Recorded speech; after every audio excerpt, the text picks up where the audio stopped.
Hello! Look, I remembered how to stream! Hi! Hello! Hi! So, I was, I'm streamer professional! I remember! I was like, okay, I'm gonna stream, yay. And then I was like, oh wait, where did I put the phone I use for my hand cam? Oh, hold on a sec. It's not charged. Oh god, how do I even set up my hand cam? Oh right, how do I use VTube Studio? And yeah, new desk mat. It's... How can I make it... Where? It's from the Gundam factory Yokohama. I went and I saw the big Gundam. The very big Gundam there. And they had a store that was attached. And I got this. And it's nice. And it's gonna be my new desk mat, and now I can actually use my Magic the Gathering mat for just Magic the Gathering. And I can use this one for my desk and for building Gunpla.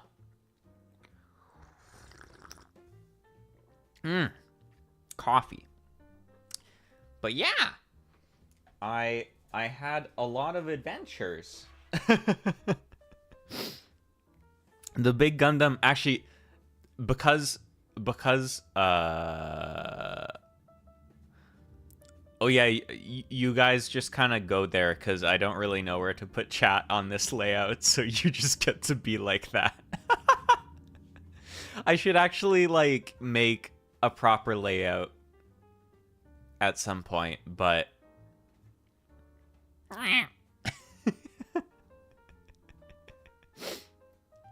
but yeah, the the big Gundam was actually really cool in Yokohama. It move around.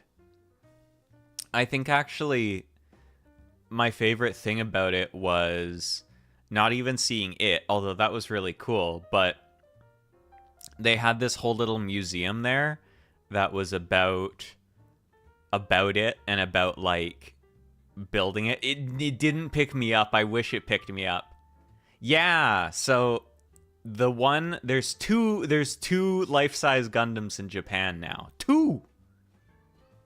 There is the Gundam Unicorn in Odaiba, which does not move. It transforms, but it doesn't move. It like all the lights on it turn on and its head flips open. And then they built that one first. And then everyone was like, man, life-size Gundam, kind of badass. And they were like, we're gonna make one that can walk and move around and do everything. And so they built this one in Yokohama. But it's funny because so much of the museum about the building of it, I saw it moving because of TikTok. Yeah, actually, I took a bunch of videos of it. I should post a video of it moving. When are they gonna make one only piloted by depressed teenagers? I think that's gonna be like, not the next one they do, but the one after that.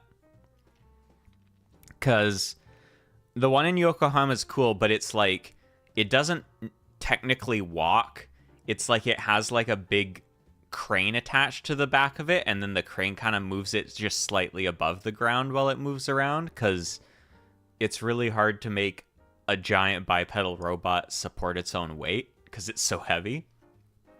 It was neat. A lot of the museum that was there had like interviews and stuff from the engineers, and basically all of them were like, we're so sorry, we really wanted to make the Gundam walk on its own, but the technology's not there. We're so sorry.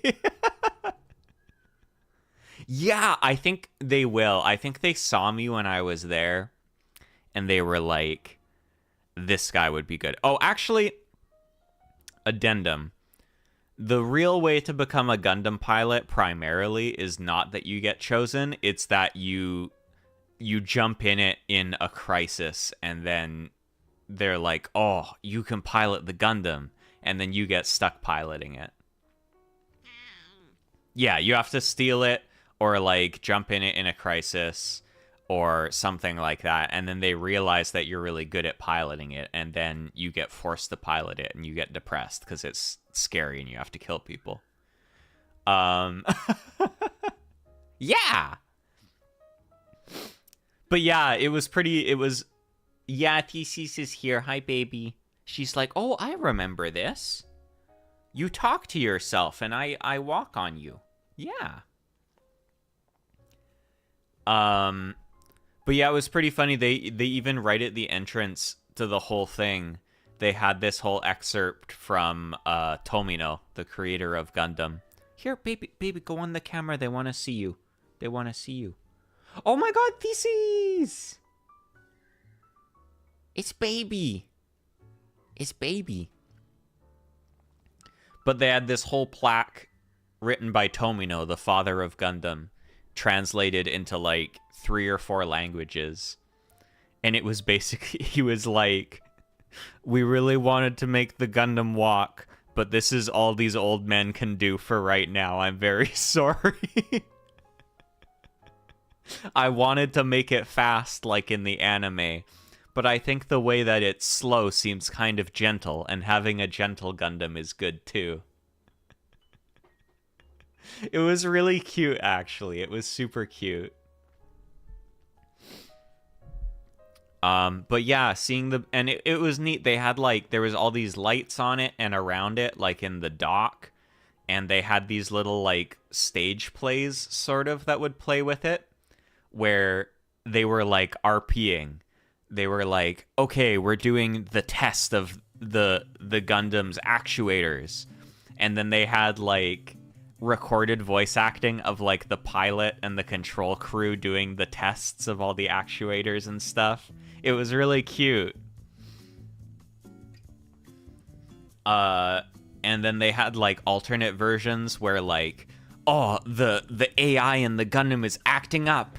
Oh, and it's Amuro Ray from Gundam, and he's gonna say inspirational words to us." It was cool. I liked it. It was very worth taking the train to Yokohama, which was actually pretty easy. It's kind of funny that, like, here, I used to take the bus to university, and it would take me like an hour. And then in Japan, I'm like, I want to go to the next city, and I can just like get on the train and go there in like an hour. Coffee.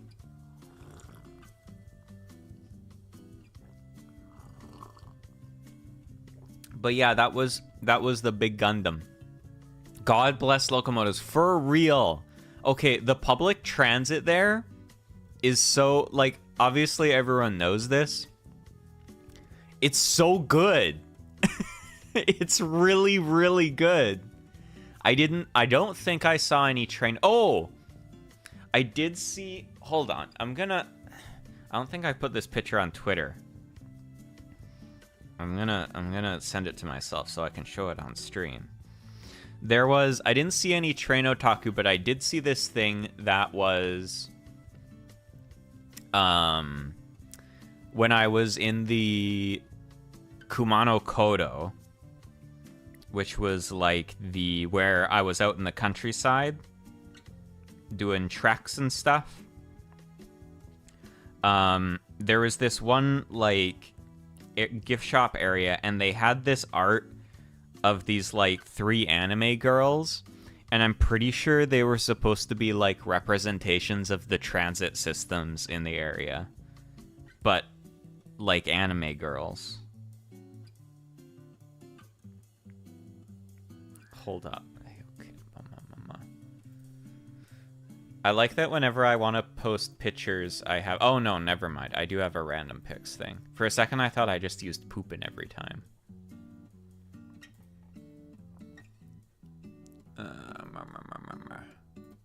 get this. They were cute too. They were good anime girls. Let me find it.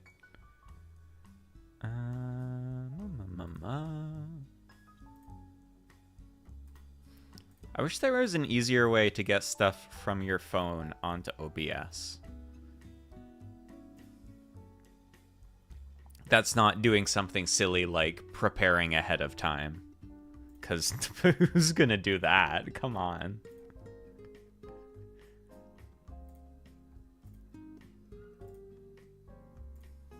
Oh, they're so big. Okay, just a sec.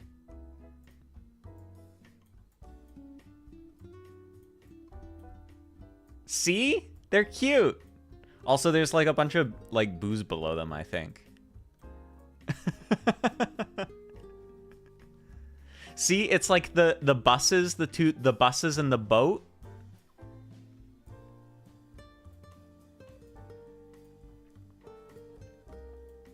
Yay! They helped me a lot. Actually, the boat girl didn't help me a lot, but the bus girls helped me a lot. They were very helpful.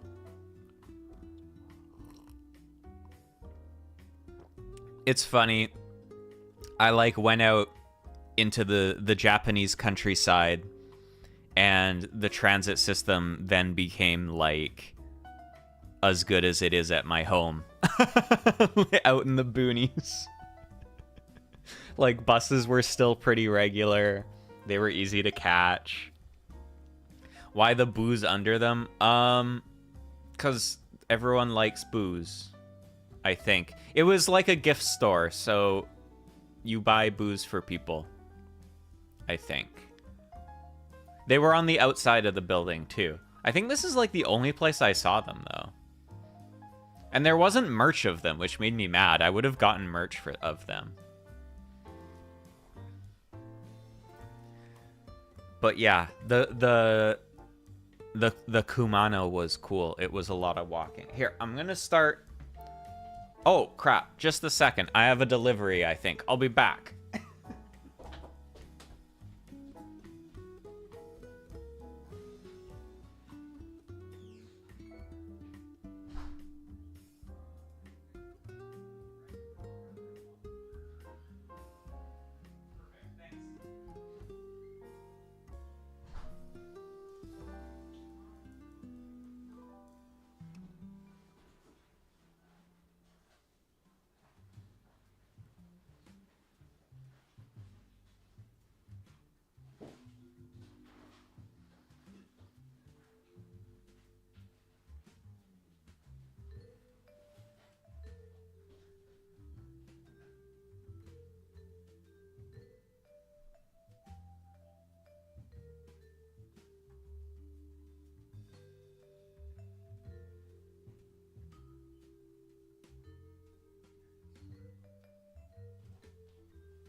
Hello.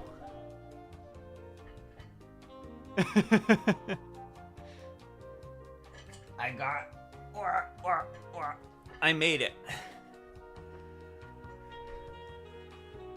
I'm back.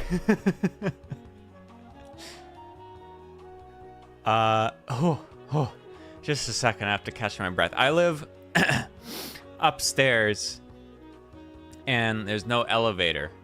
So it's funny that there's elevator music, because it's actually just me running up and down the stairs. I didn't want to miss this because I missed the delivery guy yesterday because I was very jet lagged and I like slept the whole day.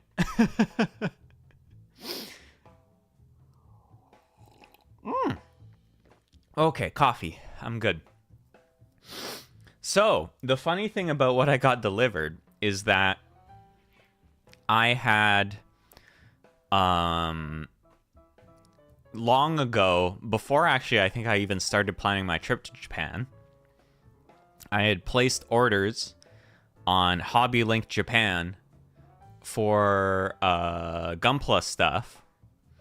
And basically what they do is, like, if stuff isn't ready or it's like out of stock or back ordered, just as it comes in, they will prepare it for you, but then they'll like hold it so you can get it all shipped at once, basically.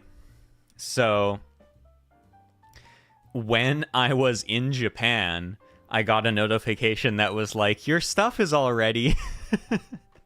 And I was like, is there like a way for me to pick it up in person? I'm right here. And they were like, no, smiley face. So it basically, like, I was like, okay, send it to me. And then I got home, and then a couple days later it got here too. So I think, like, a couple streams ago I was saying, oh my god, streaming building my models, I'm actually like finishing my backlog. Oh my god. My backlog's big now. Because I just got new stuff in the mail, and also when I was in Japan, I also bought model kits. So I have many things to build. Oh, hi, baby. Hi, Thesis. Yes. I brought some of my goodies I got. Because I got goodies. Look at this. This is so cute. This is so cute. I need to show you guys this. This is a Pokemon book that it could last the whole... Honestly, I have a lot to build. If you got, like, over a certain amount at the Pokemon Center, they gave you this book for free, which is really cute. It is in Japanese. So I don't think I'll be able to read it, but it's really cute. Look, Nemona's on it, and the main character from Scarlet Violet's on it, and Fuecoco's there. It's cute. And they were like, oh, you get this, and I was like, oh my god, thanks. Oh, there's art in it. Look, cute. It's cute. But yeah, because at the Pokemon Center, I got the round boy, and I also got this. It's like a little clip. It like clips like this so you can tie your cables up. But it's cute. It's Jirachi. They are dating. Like, I think it's pretty funny that in a lot of games, when you can like choose what gender you play as, and there's like another character that's like has romantic tension with you, usually then when they do the canon media, they're like, we have to make this heterosexual for something. But all of the Pokemon media that's been coming out, they're like, nah, Nemona's super gay. Good for them. Good for them. And I got this guy from a gachapon machine. I think he's got a horn too, but it's in my suitcase somewhere. But he's pretty cool. He's in a gachapon. It's like a thing where you put in a certain amount of yen and you churn it, and like a little capsule comes out and you get like one out of a set number of things. It's the original gacha. It's the original gacha game, but it's real. You get a thing for real. And this one was like, you get a Zaku head. And I got the red one because they know that I'm cool like that. Yeah, it's a bust of a Zaku mobile suit from Gundam. It's Char's Zaku, I think. Yeah, it is. It's MS-06S Zaku 2, high mobility. Well, that was the cool thing, is the capsule. It was really cool, actually. It was like wrapped up, and the capsule was part of the head, and then it was like you had to put it together. But the capsule came apart, and then the parts of the capsule you used to build the head too. It was really cool. But yeah, anyways, long story short about Gunpla stuff, while I talk today, we need to finish this guy because I have so much more stuff to build. So I'm gonna start building his waist while I chat. Where is it here? I think I have all my tools.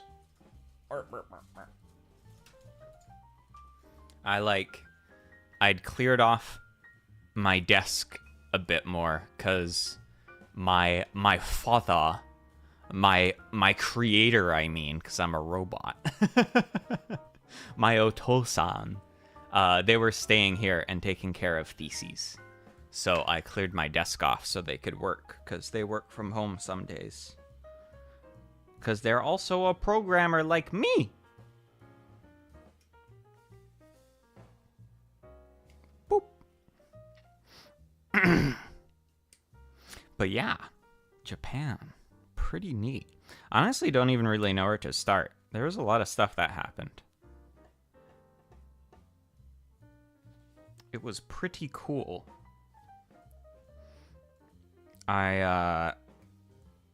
Oh, the one thing that wasn't cool, I guess that's one place to start. Flying to Japan sucks. The airplane was not fun. Yeah. Yeah, I guess you guys kind of know a bit because I was live posting. But yeah, starting from the beginning, you have to fly. Hold on, I need to find. Where is C? That's C2.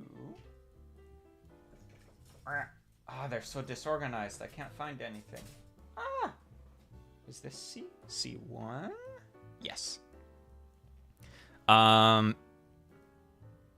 Yeah, so you have to get on a plane, and I mean, it was kind of nice that I could fly almost direct. So I didn't really have to do a whole bunch of hops and layovers and stuff. But it was like I was stuck on a plane for like 11 hours. And you would think that, oh, this is a plane that is going to be making like 11-hour trips. Maybe it'll be a little bit comfier than normal. No, you'd be wrong. The seats are still crappy. And you don't have enough space for your legs. And your bum hurts. And the food was actually pretty good, though. But yeah, so I was stuck on the plane for a long time, and I was like, oh my god, I'm going kind of crazy. but I made it. So yeah, I flew into Tokyo, into Haneda Airport. And thankfully, even though I had been on the plane for a really long time and was going kind of crazy, yeah, my shiny metal butt got dented. Yeah, listen, there's soft metal used in the construction of my buttocks. And it was getting pushed to its limit. But thankfully, even though I was going kind of crazy from the flight, they let me into the country. The customs thing actually is pretty funny. The like security checkpoint thing you go through. Basically, like, they have these forms you fill out that are like, this is my name, this is where I'm from, this is my job. That was actually kind of funny, is like you filled out what your job was on everything. I'm like, why the fuck do you care? And then you filled out like check boxes like, I'm not bringing in guns, I'm not bringing in weaponry or nerve gas or drugs. And then you like filled out these little forms. They want to see if you can buy lots of stuff there. Yeah, maybe. They're like, oh, programmer, come on in. But yeah, so you fill out all these little forms. And then you go up to the guy and you, like, give him the form. Oh, and they fingerprint you, too. That was a cool part. They, like, scan your passport and they take your fingerprints and, like, your picture. But then it's pretty funny, like, because there's so many people in line, and you go up to the border guy, and I, like, gave him my forms, and I don't think he even read them. He was just like, oh, you filled them out? Awesome. Go on in. Welcome to Japan.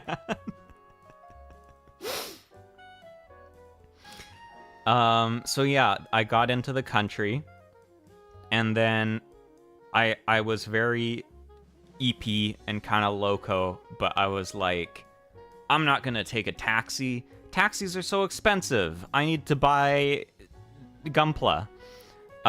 So I figured out, I figured out how to take the train from the airport to where I was staying, which was thankfully I only needed to take one train, so that wasn't that hard. But the tricky part was that I didn't have my Wi-Fi hotspot yet. 'Cause, yeah, I was a good boy. They were like, you look like you've been behaving nicely in the lineup. You can come into our country. And they let me in. But, right, so I rented a Wi-Fi hotspot when I was there. And it's actually very convenient, because basically you order it online, you're like, I want it for this many days, I need this much data, yada yada. And then they're like, hey, where is the first hotel you're staying at? We'll just send it there and they'll give it to you. And I'm like, oh, that's convenient. So I did that, but what it meant was that I didn't have Wi-Fi until I got there. So I had Wi-Fi at the airport, so I like Google Maps the way to my hotel and then took screenshots of it so I could try and figure it out. And then I got on the train and I got off on the right stop. But then when I got off, I was like, uh-oh, which direction do I go? And thankfully, I can't read kanji, because kanji muzukashi, but I can read hiragana and katakana. So I was able to read the street name, because it was thankfully in hiragana. And I got to my place, and I survived, and I checked in, and they were like, oh, package, and they gave me my Wi-Fi. And then I was like, thank you so much. I know it's like 6 o'clock, but I am going to go sleep for like 14 hours now. They're so cool with sending stuff. Yeah! Delivery in Japan is amazing. You can you can just send stuff anywhere in the country, like in one day. It's so cool. But yeah, so I got there, and for my like first place I stayed, I like splurged a bit, and I was like, I want to stay somewhere fancy. So I stayed at a fancy place, but then it made me self-conscious when I walked in the lobby, because the lobby was really nice, and I was like, I'm not a fancy boy. Why am I here?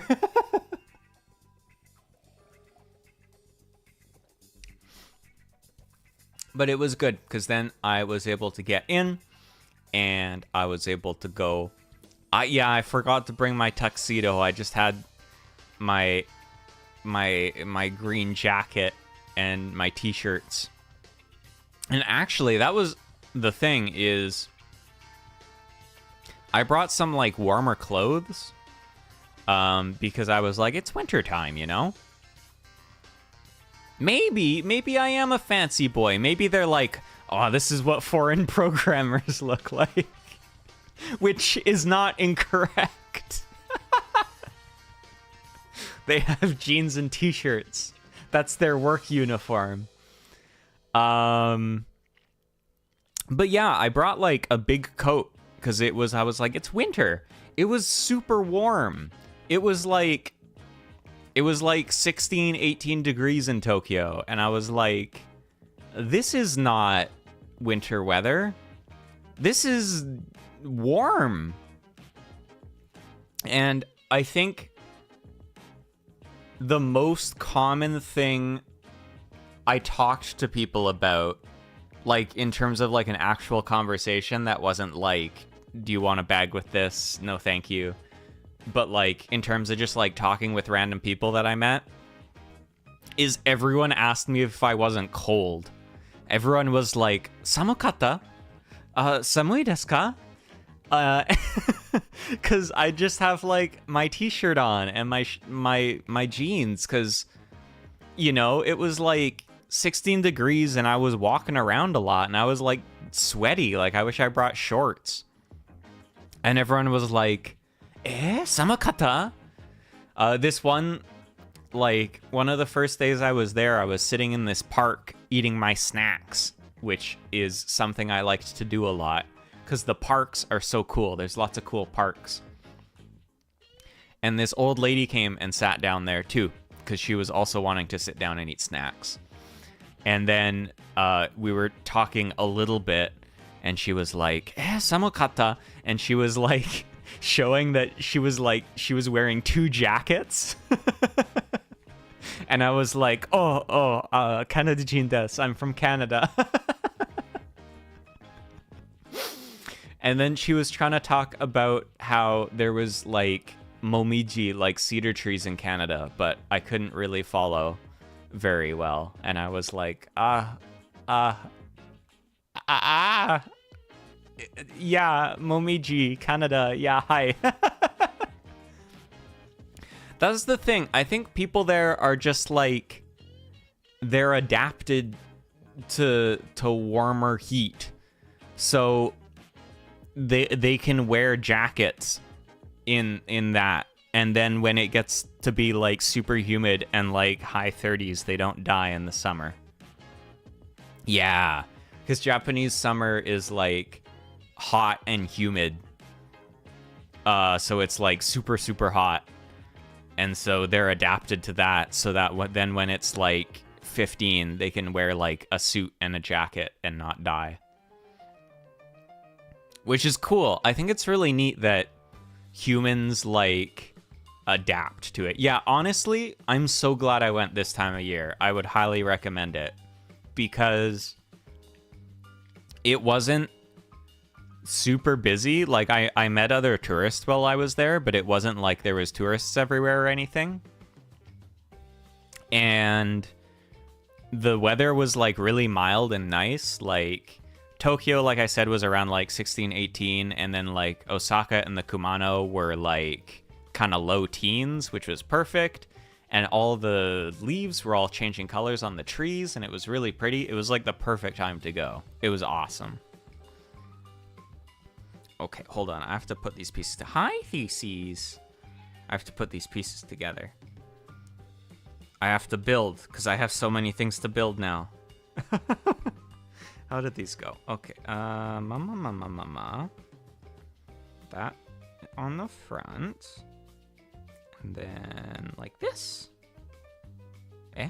Wait. Oh, how? So that's in there. And this like that. Oh, hi, feces.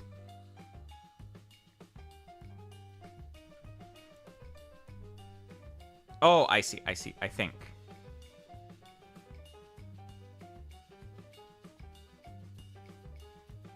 Did I figure it out? Yay, I figured it out. Like that. But yeah, very good time of year to go. Would recommend.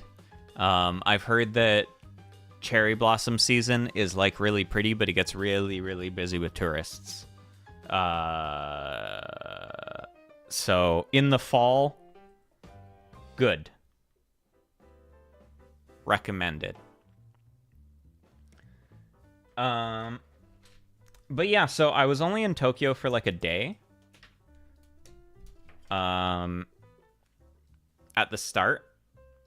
And that was basically just me wandering around and going, whoa, Japan. And like figuring things out and being amazed at how awesome 7-Eleven was. Okay, so I think everyone says this when they go to Japan, where they're like, wow, konbinis are so amazing. But they are. They're really great. They have everything. And like the food is actually yummy and it's cheap and it's like easy to get it. And they even like the 7-Elevens have ATMs in them, and I was able to like use my bank card and get yen from 7-Eleven. And yummy breads and milk tea and onigiri and yeah, and chimkin. It's awesome. It's so cool. 7-Eleven here, like, I don't know, maybe 7-Eleven is good where you guys are too, but in Canada, 7-Eleven fucking sucks. Like, the only thing it's good for is, like, slushies, and that's it. But 7-Eleven in Japan, very good. Same with, like, Lawson's and Famima and stuff. Like, they're all basically the same. But that same is very good. So, thumbs up. But yeah, the first day, basically, I just, like, wandered around a bunch. I got lots of snacks from the convenience stores. And I wandered around. And basically what I did is this thing I like to do when I'm in new cities, which is I just kind of bring up Google Maps. And I find something sort of near me that looks cool. And I point myself in its vague direction, and then I wander in that direction. I live in the city with no chimkin when the cities near us have chimkin? What? That's so unfair. Well, next time you feel bad about that, just remember that you could be living somewhere where all of the food in the 7-Eleven is bad. It's called Canada.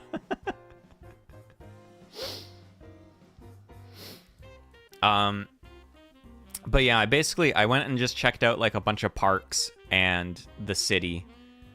I walked like a lot on the first day, actually. I think because Google Maps knows where you are all the time. And you can ask it like, hey, where did I go? And according to Google Maps, I walked like 16 miles that day because I just walked everywhere.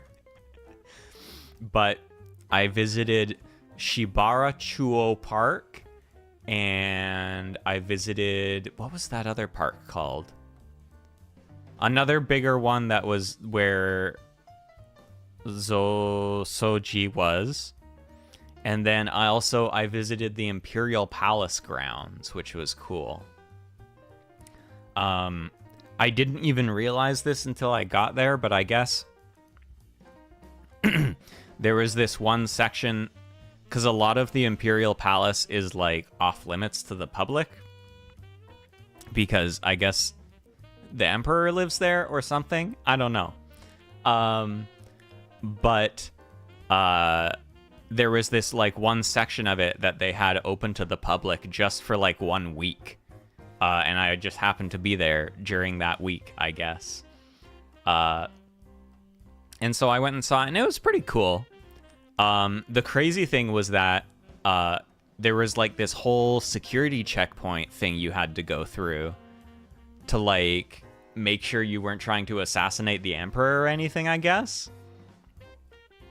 Like you had to go through and they like checked your bag and... Hey, Mikitsune! Thank you! But yeah, they like checked your bag and like metal detected you and like patted down your legs to make sure you weren't like bringing a doohickey in or anything, I guess. The crazy thing too, they didn't do this to me, but some people that had like bottled water or like bottled drinks, they like made them drink some of it. I guess to like make sure it wasn't like poison or acid or something. How did I get through the metal detector? Well, I was so charming that even though it went off, the lady that was scanning me was like, it's okay. But honestly, it was pretty funny because like I had a bunch of shit in my bag because I'd like stuffed my coat in there. I had like my coat in there. I had my extra battery in there. I had like my Wi-Fi in there. I had a bunch of snacks in there. I had a bunch of shit in my bag, right? And so it was really full. And I like gave it to the person to check, and they just kind of like looked in the top and then gave it back to me. Like I could have 100% had a gun in there and they would not have known. But thankfully, I was a good person that was there to look at the gardens and not to do anything nefarious. So, but it was pretty nice. But it was not nearly as good as my beloved, which was Shibarachuo Park. Shibarachuo Park was goated. It was my favorite. Yeah, I was already packing these guns. But Shibarachuo Park was so cool because it was like, it was right in the middle of the city, and there was just like big skyscrapers and everything everywhere. And then you went up these steps. It was built like above the street. So you went up steps like 2 stories. And then there was this whole little cute park, and it was like narrow and long. And it had all these little windy paths and like little benches on the side. And then it had this like one bigger field with like places to sit and stuff. It was so cute. And there wasn't tons of people. It was like pretty chill. And I sat there and I drank my milk tea and I ate my konbini bread and I read my book, and it was really nice. It was my favorite park. Okay, hold on. I need to build the next part of this waist. A35. But yeah, that's my first recommendation. If you go to Japan, go to Shibarachuo Park. It's awesome. Oh, and go in the fall. I guess it's my second recommendation. A35 and A15. Where is A15? Oh, here it is.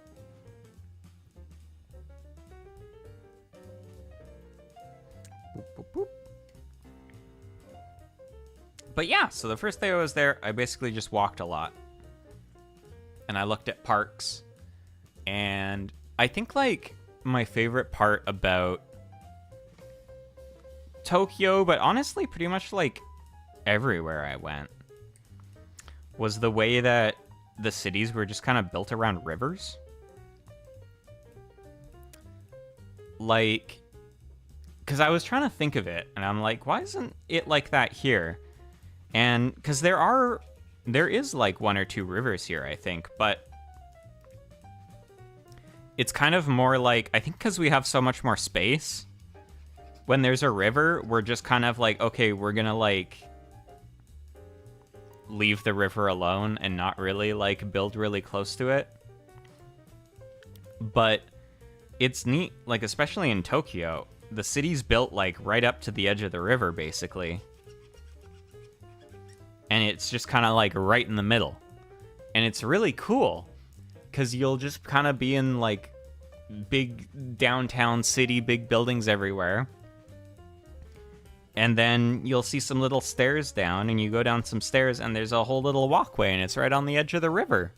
It's so cool. I love it. The other funny thing was oftentimes, because I'd walk like along the river when I was going places because it looks cool. And pretty often you'd see someone like on the walkway by the side of the river just with a fishing pole, like fishing in the river. And I guess you're allowed to do that? It's kind of one of those things where I'm like, I guess there's nothing that says you can't, but I just kind of assumed that that wouldn't be allowed. Yeah, I never saw anyone catching anything, but I'd see people fishing in the river, like, all the time. I guess if you live, like, in the middle of Tokyo and you gotta fish... Their poles were sort of long, but they weren't, like, super long or anything. But yeah, it was actually, like... The combination of nature in the city was really nice,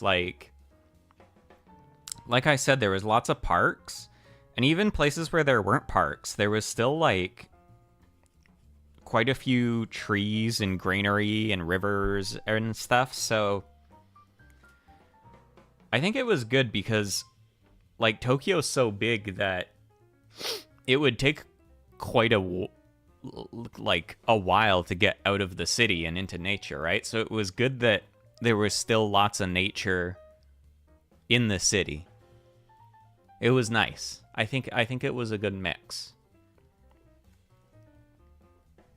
And yeah, if you wanted to fish, just head down to the Sumida River and throw your line in. Where does this guy go? Down here, I think? Wait, hold on. Yes? And like this? Wait, Huh? Oh, I see, I think? Hold on, I need to think it.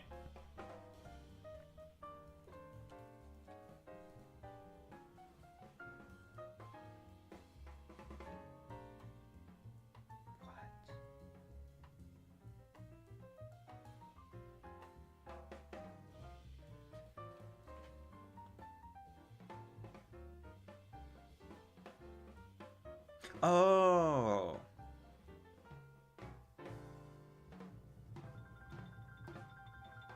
I figured it out. Don't worry, guys.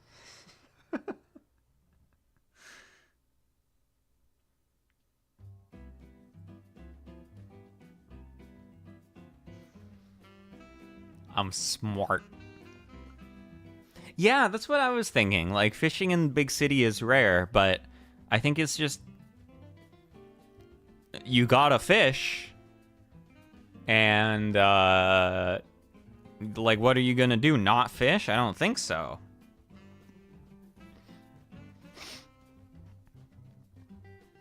But yeah, so that was my first day in Tokyo. And then from there, I went to Osaka.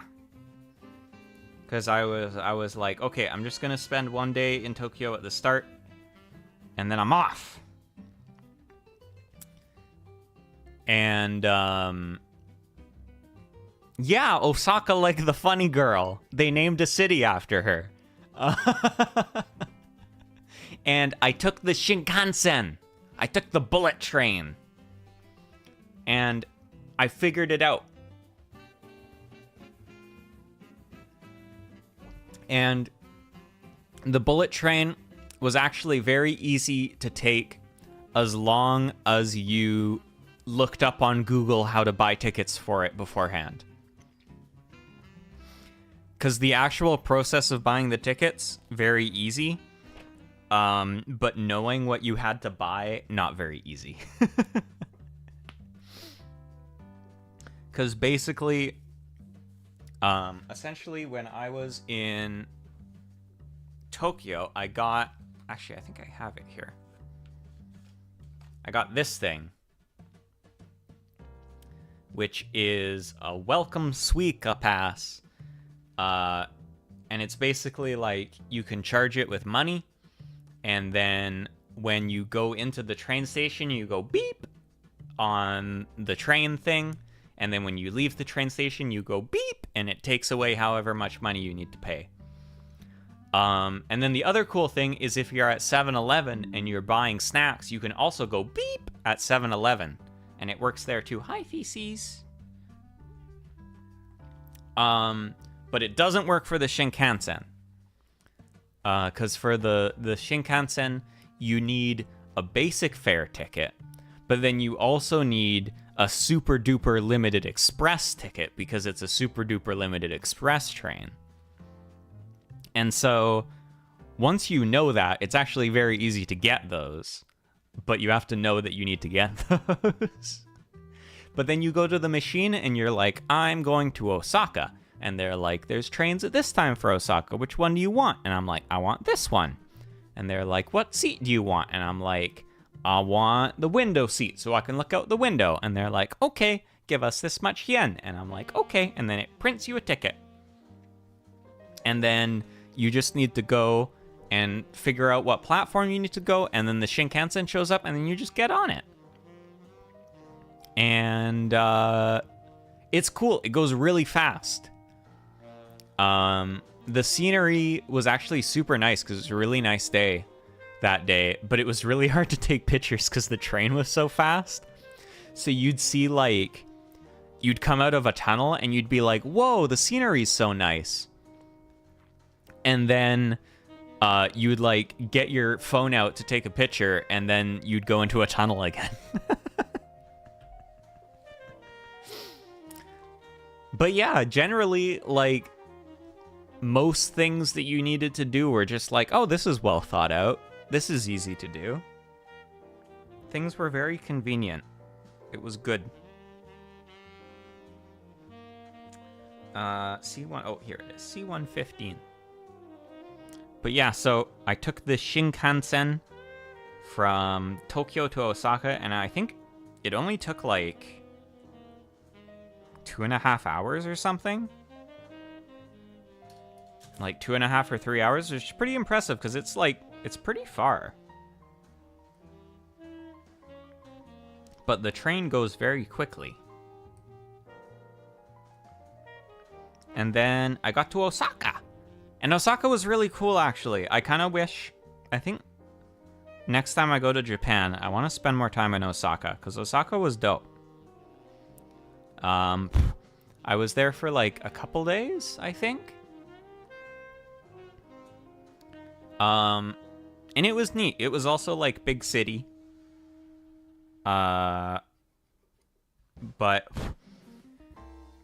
even more than Tokyo, the cool thing about Osaka I found was that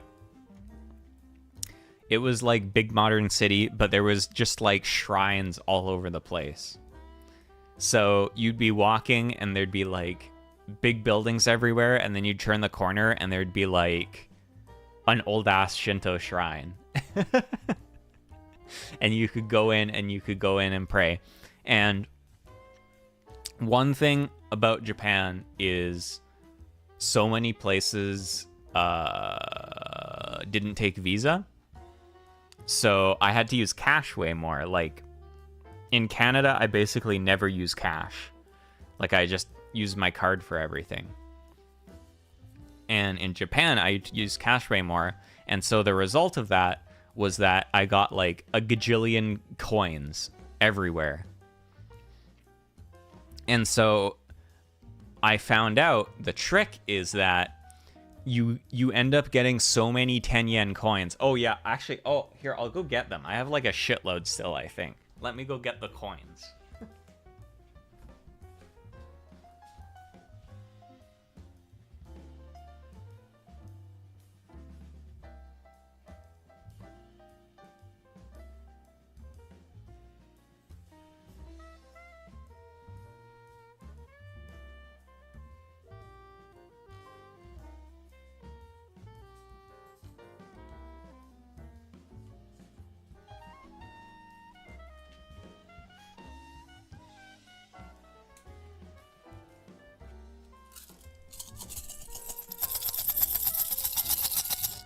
That's me. Look at all the coins I have still. So, these guys, the brown ones, these are worth 10 yen. Which is like... So, it was very easy for my Canadian brain to do the conversion. Because basically, like... 100 yen is like about $1 Canadian. And so a 10 yen coin will not really get you anything, basically. And so what 10 yen coins are for, actually, is for giving to the kami at the shrines. Because you go to the shrine, and you ring the bell, and you're like, hey kami, I'm here. And you clap and you bow and you give them the money in the box. Yeah. Well, so, oh my god, the music got like extra jazzy. The really fancy kami got more expensive coins, but the random ones in the city, they get some 10 yen coins because you get so much. But yeah, and then they have these too. These are 1 yen. And the funny thing is that these look nicer than the 10 yen coins. But I don't know what they're made of, but they're like super light. They feel fake. And then these ones with the hole like this, I actually don't know what they are. Because they don't have a number on them. These guys. I was surprised too, because we don't have 1 cent coins anymore in Canada. But they still have 1 yen coins. And then these guys are real money. These are real money. These are 100 yen. You can get things with these. You can buy stuff with them. You can get like stuff from vending machines and stuff with these. These are real.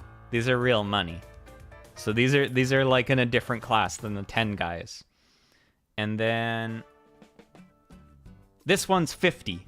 So these might also be 50. I'm not sure because they're the same shape, but they just don't have a number on them. But these are 50. So these are also real money.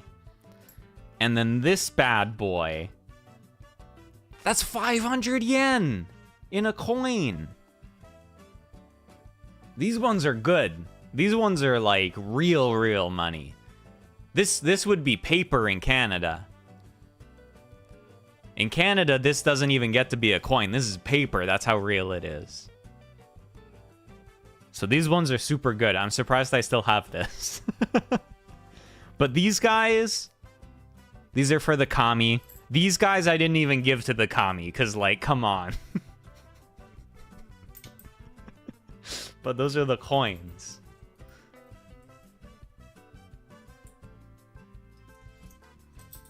They're pretty cool. But yeah, honestly, like, every once in a while, I try to, like, use my 10 yen coins for stuff.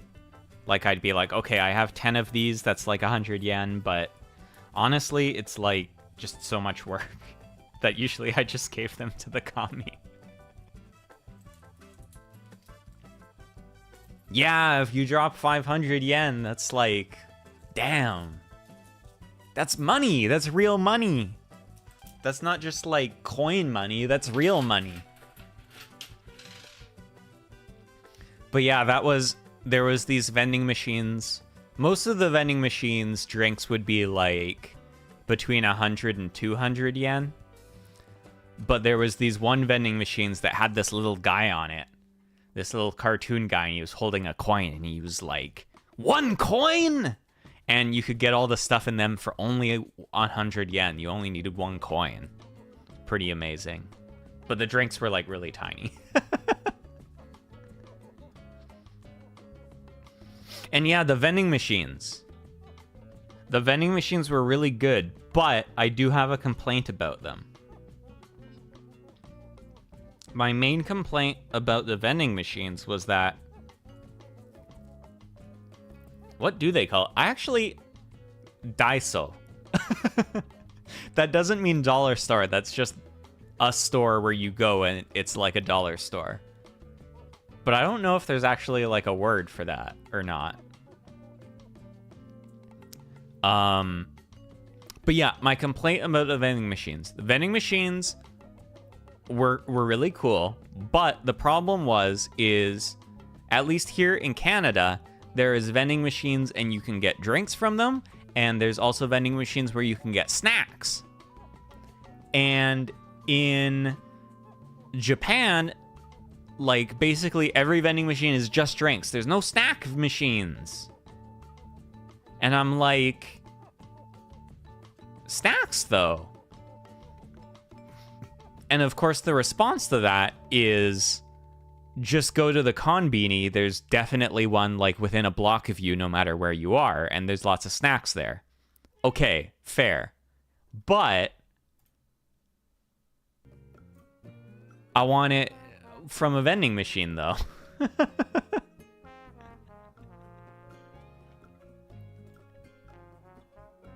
Yeah, there wasn't really like... Because I feel like Japan has a reputation for like, oh, you can get anything from vending machines, but it was really just like only drinks. Yeah, I think that's what it is, Bun, because like I gather there's this thing where it's like considered, it's impolite to like walk and eat at the same time there. But I think, and I could be wrong, I think like walking and drinking okay, but walking and eating rude. So maybe they're like, we're not gonna sell you food from a vending machine because then you're gonna walk and eat it, and that's nasty. But like, just put them in the park, so because you're allowed to sit and eat in the park. I want to get snacks from the vending machine. But that said, that is my complaint. But the drink machines were awesome. Remember seeing this one view of a massive vending machine park selling every food item imaginable, so this info terrifies me. Oh, that sounds awesome. Yeah, I don't know. Maybe it's changed. Maybe like the culture around it has changed. But the drink machine's really good. You get like, you can get juice from them, you can get like sports drinks, energy drinks, all kinds of coffee, tea. You can get hot coffee in a can, which is really cool. And very yummy, good drinks, very yum yum yum yum, yummy tea, yummy coffee. And like pretty cheap. So I drank a lot of stuff from vending machines, but I did not eat stuff from vending machines because they wouldn't sell it to me. Yeah, hot drinks and cold drinks. And it's crazy because, like, we have some vending machines here that'll give you coffee, but it's like, it'll give you a styrofoam cup and, like, pour coffee in it. But here, it's like, it poops out like a can of coffee, but it's hot. It's amazing. It's really cool. So I drank a lot of things from the vending machines, and they were very good. Okay, hold on. Where does this piece go? It goes up here. Like that. And then A14. Hot coffee for those 18 Celsius winter days. Yeah, it was a bit colder in Osaka, actually. Which is funnier, because Osaka is more south than Tokyo, but it was colder there. Osaka was like lows of 7, like highs of 13. So it wasn't like cold, but it wasn't like warm like Tokyo was. So in the morning, it was nice to have a warm can. And I was in Osaka for a couple days. I went to a lot of cafes. This is where my cafe addiction started. I went to many cafes in Osaka. I think the best one was still the first one I went to. It was like, I didn't go to the aquarium. I was thinking about it before I went, but then when I was there, I was like, I don't feel like the aquarium right now, so I didn't go. But I went to lots of cafes. And the first one I went to, Cafe Tales, very good. They had really yummy coffee. I got a coffee au lait, and the like best French toast I've ever had. It was so good. It tasted like a cake, not a French toast. It was so yummy. And the people there were really nice. And I read my book, and I sipped on my coffee, and I felt very fancy. And then I did the same thing in Osaka. I wandered a lot. Gotta save the aquariums for dates. Exactly. I wandered a lot. And Osaka was where I saw my first shotengai, which are really cool. They're like the covered shopping streets. Hold on, where's A14? Did I already snip it out? What? Oh, this is the wrong sheet. I think it's called Shotengai. Maybe I'm wrong. Hey, girl, don't bite that. Is that it? Yeah, Shotengai. It's basically, it's like a street that is, there's no car traffic on it, usually, or there's like some. And then it's all like little shops and stores and stuff, and they've got like, the top is covered up. So if it's rainy, I guess, you don't get rained on. But they're big. Like, I was walking in Osaka to this place, and then I was like, oh, Shotengai. I'll like walk along the Shotengai, and it was like, I don't know, like probably like 10 blocks. It was big. Here, I think I have picture. I'll show picture.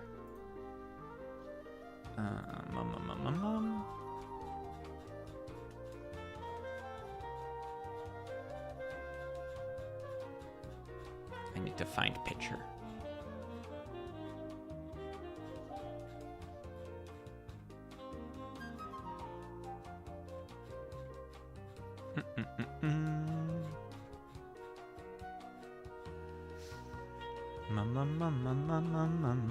Osaka, Osaka, Osaka.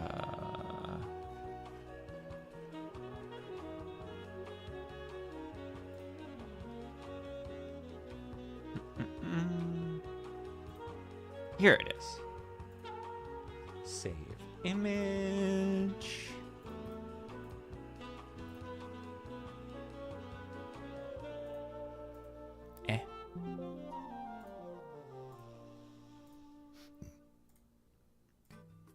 There, like this.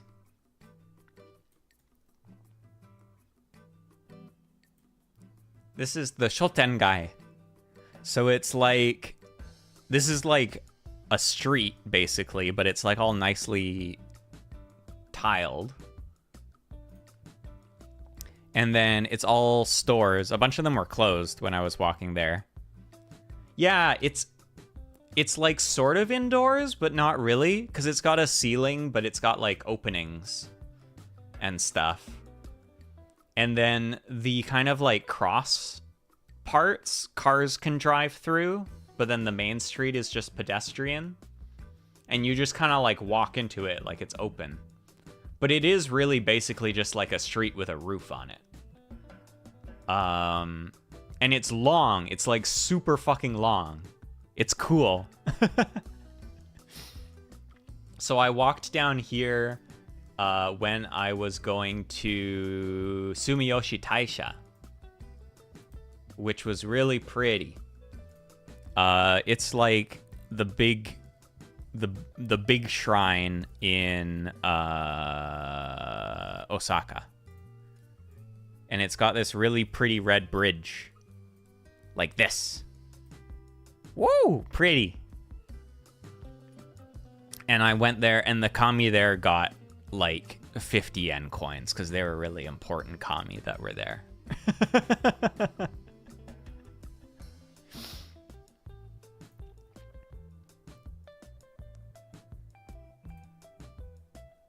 Hi, Deanne.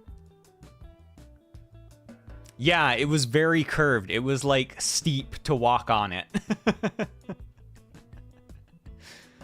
But yeah, and it's cool. Again, like, this looks like, oh, wow, nature. This must be... No, this is, like, right in the middle of the city. It's like a big old square with trees and a river and stuff. Love the bridge. Here's 50 yen. New desk mat. Yeah! It's from Yokohama. But yeah, Sumiyoshi Taisha was very pretty. That's where I went instead of the aquarium. Wait, where did I put my stuff? There they are. 10 yen coins, that would also be acceptable. Honestly, the really important ones got 100 yen. But those ones weren't till later. But yeah, what else did I do in Osaka? I went to Sumiyoshi Taisha. Oh, that's the other thing I did in Osaka. Did I get any gifts for Dien? No, I'm sorry. Here, you can look at Jirachi. That's my gift. You get to look at him. I'm going to put him up here so that everyone can see him. But interesting that you say that, because the other thing I did in Osaka is I did go shopping. Because I was realizing that, wow, Japan is a lot warmer than I expected it to be. I do not need disliked, unsubbed, reported. Gasp, what if I have gift? Well, you can look at Jirachi.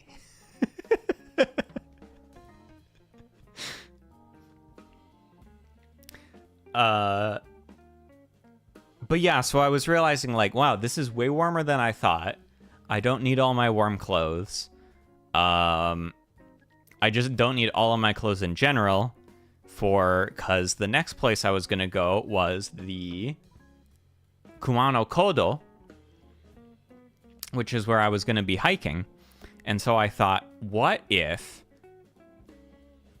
Oh my... You're so right. The real gift is my magnificent return on stream. Ah, so true. So true. No, don't cancel me.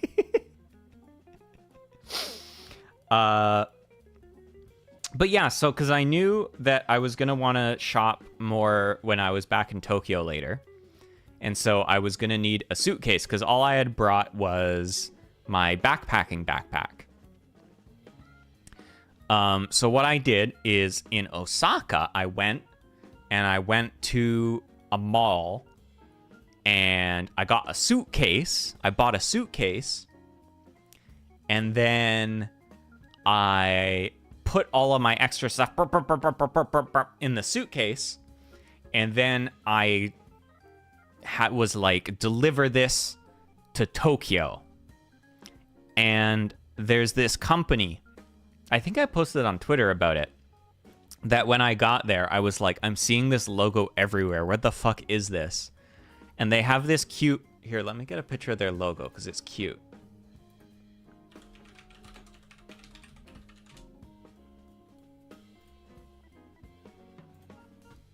Their logo's really cute.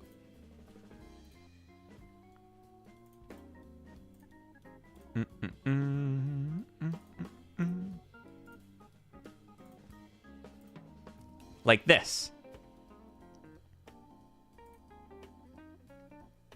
And they're called Yamato Transport. And basically they're like a delivery service. And they have this thing called Takyubin. And basically you can like send something from anywhere in Japan to anywhere else in Japan in like one day. Which is kind of amazing to me. They deliver by cat. Yeah! But so it was actually really easy. It was like I got my suitcase and I put all my extra stuff in it, and then I was like, send this to Tokyo. I will be by within the week to pick it up. And they were like, okay. And I did it. And so then my pack was a lot lighter for the Kumano, which was nice. And it was interesting because I went to like a mall when I got my suitcase. And the malls in Canada are typically like fairly flat and wide. This is a package delivered by kitties? I think maybe they might have some kitties behind the scenes, but I didn't see any of them. But yeah, the malls here are like pretty flat and pretty wide. So oftentimes it'll be like only one story or like maybe two stories and like spread out big. But the malls in Japan are like small and tall. Because it was like just like basically like a tower, like an apartment building. And each floor was just like a little circle with like stores around it. But then it was like 10 stories. It's cool. And anyways, I went up at burp, burp, burp, burp, burp, burp, burp, and I was like, suitcase, please. And I got a nice suitcase. Yeah.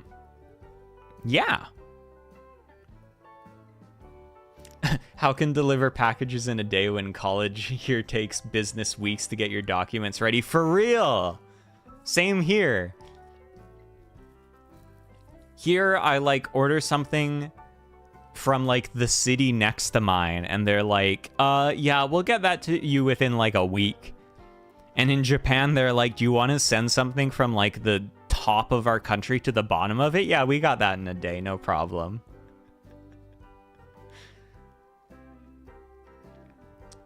But yeah.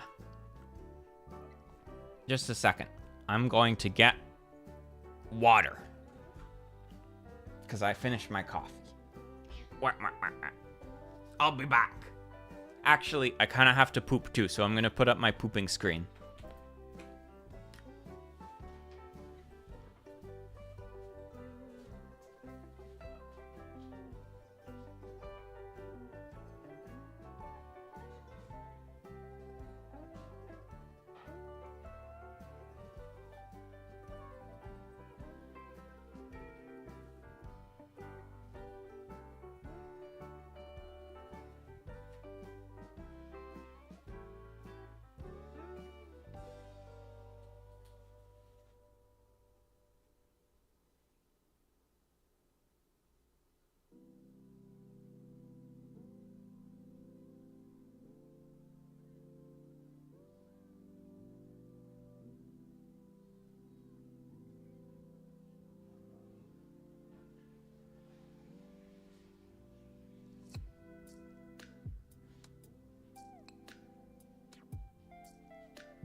Hello.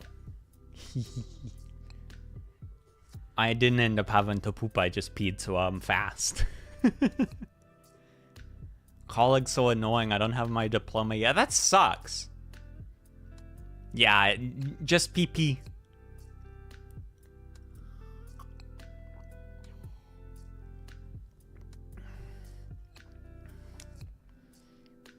I feel like whenever I hear stories from people in Southeast Asia about getting diplomas from college, it's like the worst thing ever to do.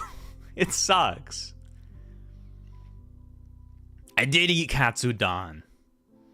What did I eat in Osaka? I'm trying to think. Oh, Osaka, I got ramen. That was the first place I got ramen in. And so they don't have vending machines for snacks, but what they do have is that you go into the restaurant and they have like a vending machine in the restaurant, and you put in you put in your money and you press the button for what you want, and it like prints you out a ticket, and then you give the ticket to the person at the like the chef person, and they're like, "Hi," and then they make you the food. It's good system. It's easy to use and it works good. And the ramen was really yummy. It was really yummy. It had an egg in it, and it had chashu in it, and it had all kinds of other stuff in it. And they gave me, I didn't even know, like, because I can't read Japanese good, I was like, oh, they're gonna give me ramen. And then they gave me ramen and like a rice bowl, and I was like, oh my god, I didn't think I was gonna get this for like 1,000 yen. Because it was like a rice bowl with like meat and stuff and the ramen. It was really good though. It was yummy.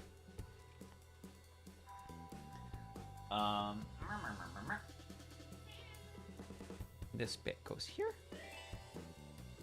Like this, yes. Wait, yes? Yes. Okay.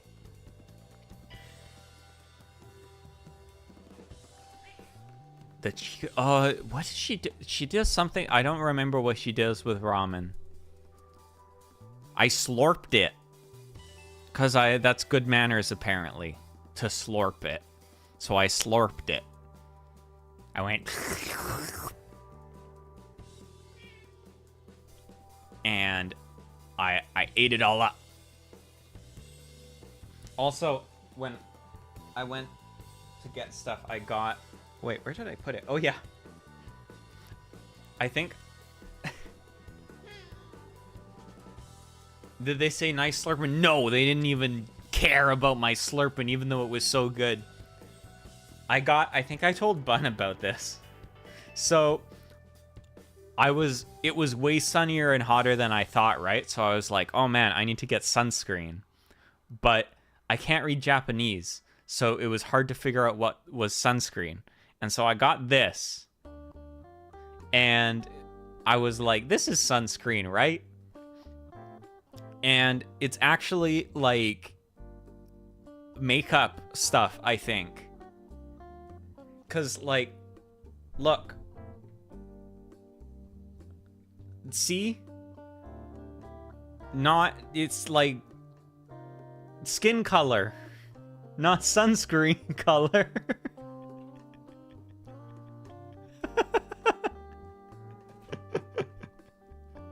It's a BB cream, yeah. I got it at 7-Eleven. But unfortunately, it does not match my skin color very well. Also, hi, Faces. Did you smell the BB cream? Do you want to be fashionable? I use that every day. That's what you bottle about. Yeah! It made me, it was to make me sekisui. But it's SPF 50. It protects you from the sun.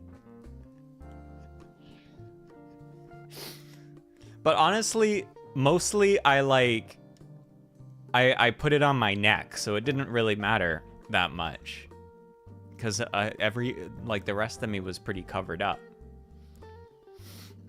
But yeah, so I have this now.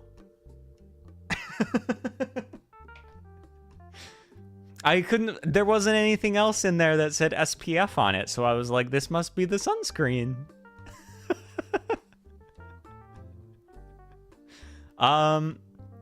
I don't think I think I tanned like a little bit, but not that much. Because I was wearing like a hat, and I had like long sleeves on most of the time.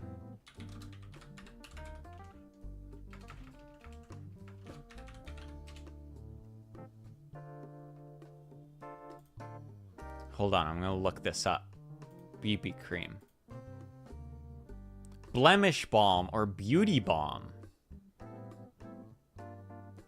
Ooh, oh man, this stuff does like everything.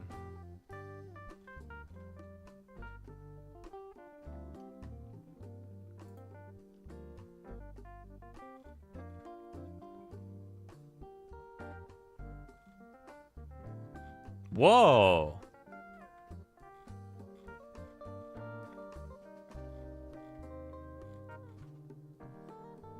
What does it's like hides your blemishes, and it's also sunscreen, and it like moisturizes you? It's like those 9-in-1 body washes for men, but it makes you slay. Yeah. This stuff's pretty cool. If it was a slightly different color, it would be like perfect. I'd use it all the time too. Shiny Garus? I guess. I saw people with blonde hair. I didn't see any people with like the super tan going on though. But yes, this was my BB sunscreen incident. I successfully bought other stuff. I got toothpaste and deodorant was an adventure, because in Canada, most deodorant we have here is like stick deodorant. So you get it's like glue, but like not like liquid glue, like stick glue, and then you like rub it on your armpits, right?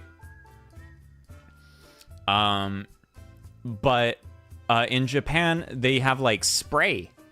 It's like aerosol. And I did not know that. So I was trying to find stick deodorant and I couldn't find it anywhere.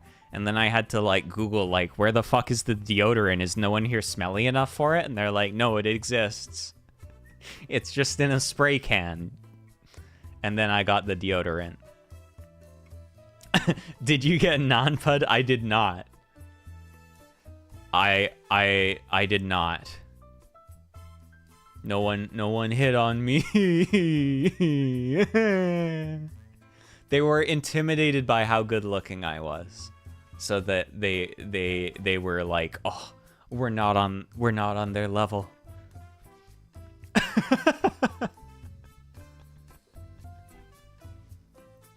Yeah. I went to a lot of arcades actually. Actually, that's my second complaint about Japan. This is, people talk about how like they go to a different country and they're like, your perception of how the country is doesn't match up with how it actually is, and it makes you disappointed. The only two things that happened to me with was the vending machines not having snacks and the arcades not having fighting games. Because, yeah, like Paris syndrome.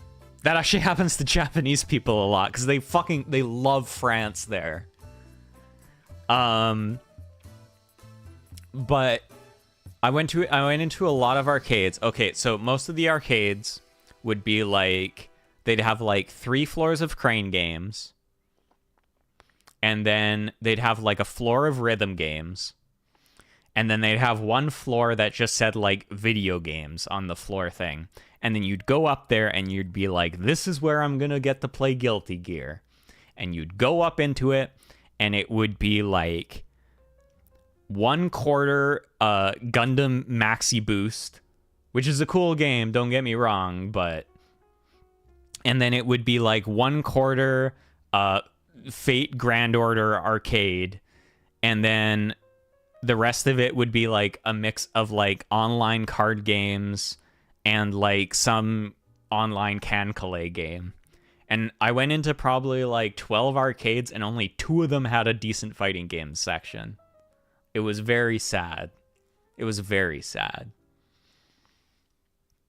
The rhythm games were fucking awesome though. No complaints there. I got to play My for the first time. And I got to play Jubeat for the first time. And they were really fun. You telling me High Score Girl lied to me? I feel like there are arcades with fighting games, but you have to like find them. And like the majority of them are just like crane games. And it's sad. But I did play Guilty Gear at one of the arcades I found that did have fighting games. And I did Potemkin Buster someone. So that was pretty good. Yeah, there are normie arcades. It's all crane games. One thing I was impressed by though is like the amount of value you get in the arcade. Like you put in a 100 yen coin, and my assumption would be like you put in that on a rhythm game and they're like, okay, you get to play 1 song, but you get to play like 3 songs. You get like 15 minutes a game for like 1 coin. It's pretty good.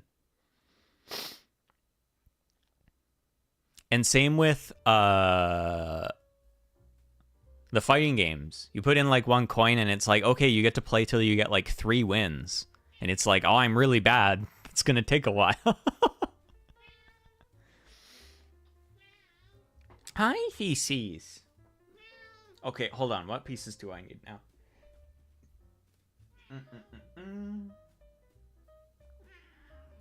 B1. Where's B?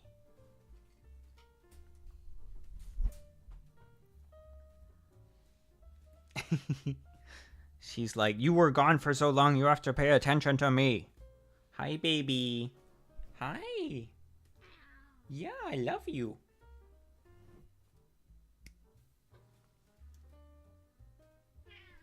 Meow. Yeah. Here, I'm gonna snip this piece out and then I can hold you up to the mic so you can say hi to everybody. Okay? Hi. Yes.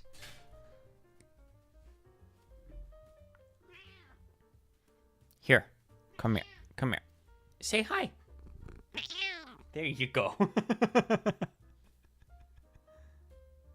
No, she wasn't alone. So my dad came and stayed at my place and looked after her. Yeah.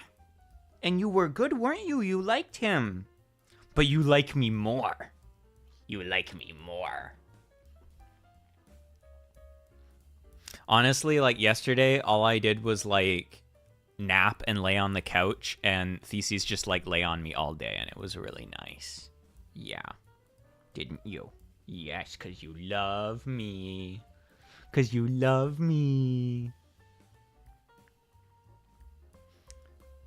Hey, don't grab my don't grab my pieces though.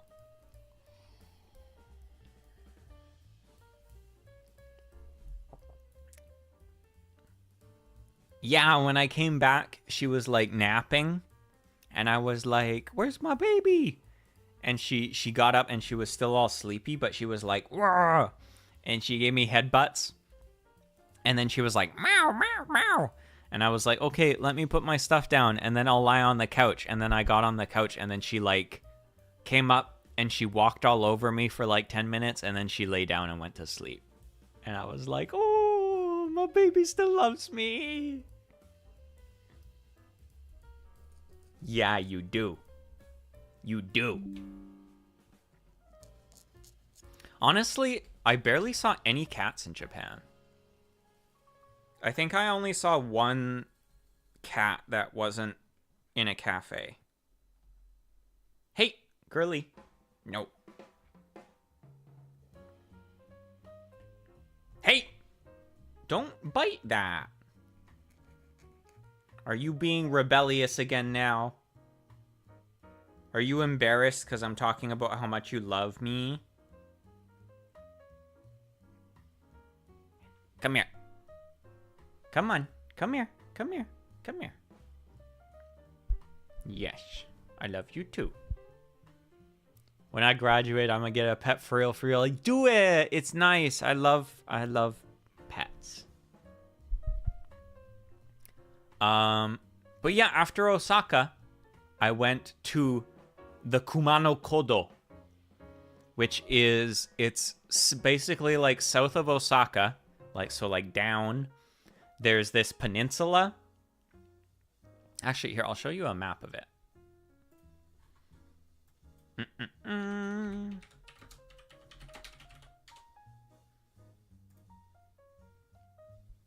Oh yeah, this is a good map.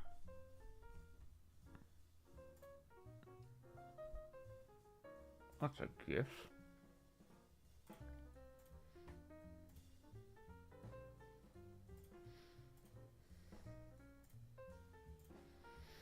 So, oh, this is locked right now. There we go. So the Kumano Kodo is like, hold on, I need to put this piece in because it's really small and I'm going to lose it if I don't put it inside something. It goes, oh, this is, oh, actually, I need to paint it silver because this is like the tow hook. Just a sec.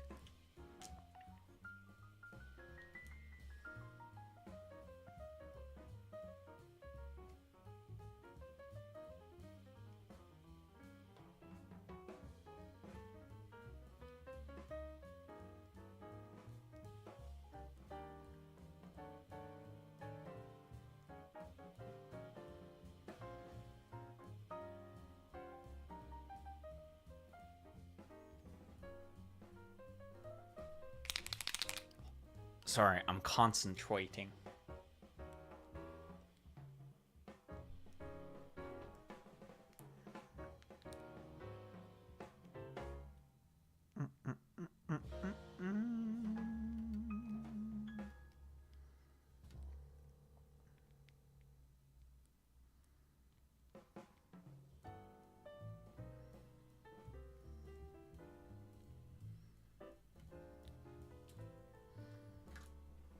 Okay, and then it goes... Oh, it needs to dry.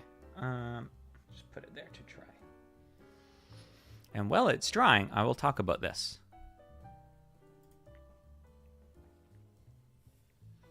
But yeah, so basically, Osaka is like up above this. And then I took the train to Kitanabe, which is... Oh, you can't see my cursor. But it's on, oh, actually, I know what I can do. Here, just a second. I'll use the Yamato cat. I went to Kitanabe. Over here. By the train. And then... from Kitanabe, I took the bus to Takijiri Oji, which is right here. So the Oji are basically, they are, what's the word I'm looking for? Subsidiary shrines. So essentially what the Kumano Kodo is there is... three really big shrines here. There's the Kumano Hongu Taisha, there's the Kumano Hayatama Taisha, and there's the Kumano Nachi Taisha. And these are like these really big, really old shrines. And the Kumano Kodo was a pilgrimage route that people used to take to visit these 3 shrines to worship at them. And like normal people would go on it, and like famous people would go on it, and it was like a big deal.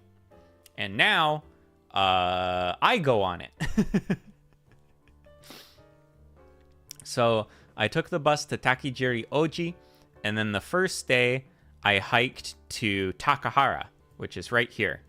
And this looks like a very short distance, but the thing about Takijiri Oji to Takahara is that Takahara is very high up in the mountains, and Takijiri Oji is not high up in the mountains. And that means that you have to go up. And the very first part of the hike was basically just like really steep switchback, like old ass stone steps. And I was like, oh my God, is it going to be like this the whole time? I'm going to die, actually, maybe. What if I actually die? But I didn't die. Just fast travel 5. I know, that's what I did before this. I took the bullet train. But then here I hiked. But it was really pretty. So it was worth it. And then I went to Takahara. And then at Takahara, I stayed at this guy's house. And it was really cool. It was like an old, like traditional style Japanese house with all the sliding paper doors and stuff. And the funny I think I hit my head like 5 times in like the single night I was staying there, because it was not built for people that were No.A's size. So like all the doorways were really low. It was an actual house. It was like a house that this guy would rent out to tour it to like travelers. But it wasn't like an inn, it was an actual house. And the doorways were very low, and I bonked myself. But it was really nice there, and I stayed there. Shorten your legs, forehead. Yeah. I'm too tall. Actually, it was very interesting being not average height. Because in Canada, I am the 100% average height for a male Canadian. But in Japan, I'm tall. Which was weird.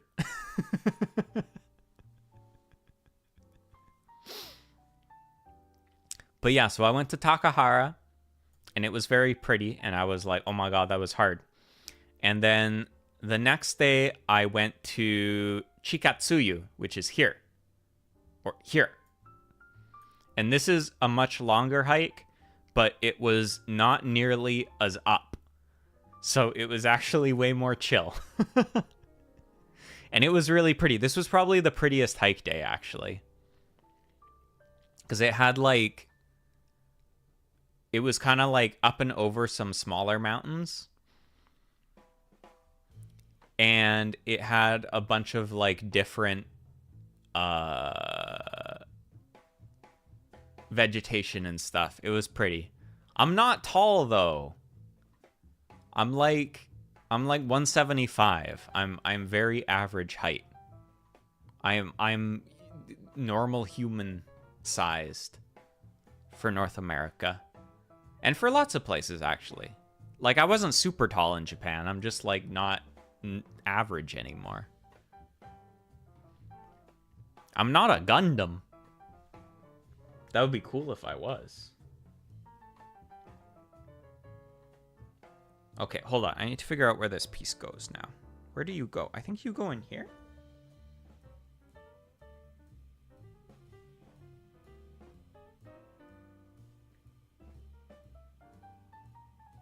Like this? Yeah.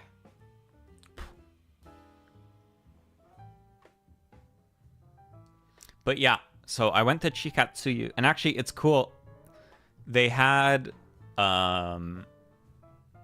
like plaques everywhere along the trails with like information about like, oh, this is what this little shrine is about, or like this dude used to live here.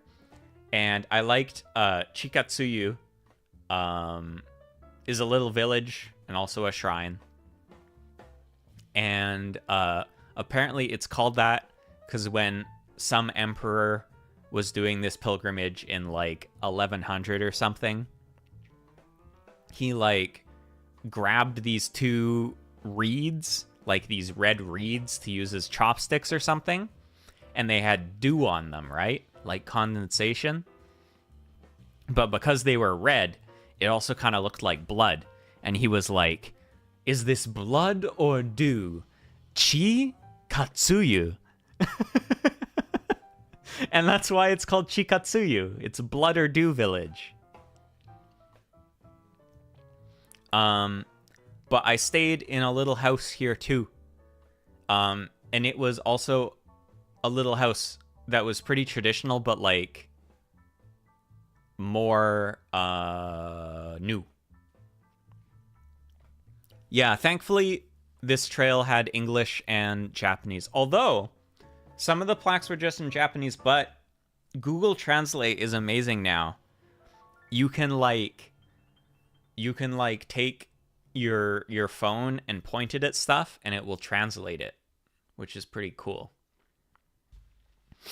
And actually it was neat, like it wasn't super busy or anything.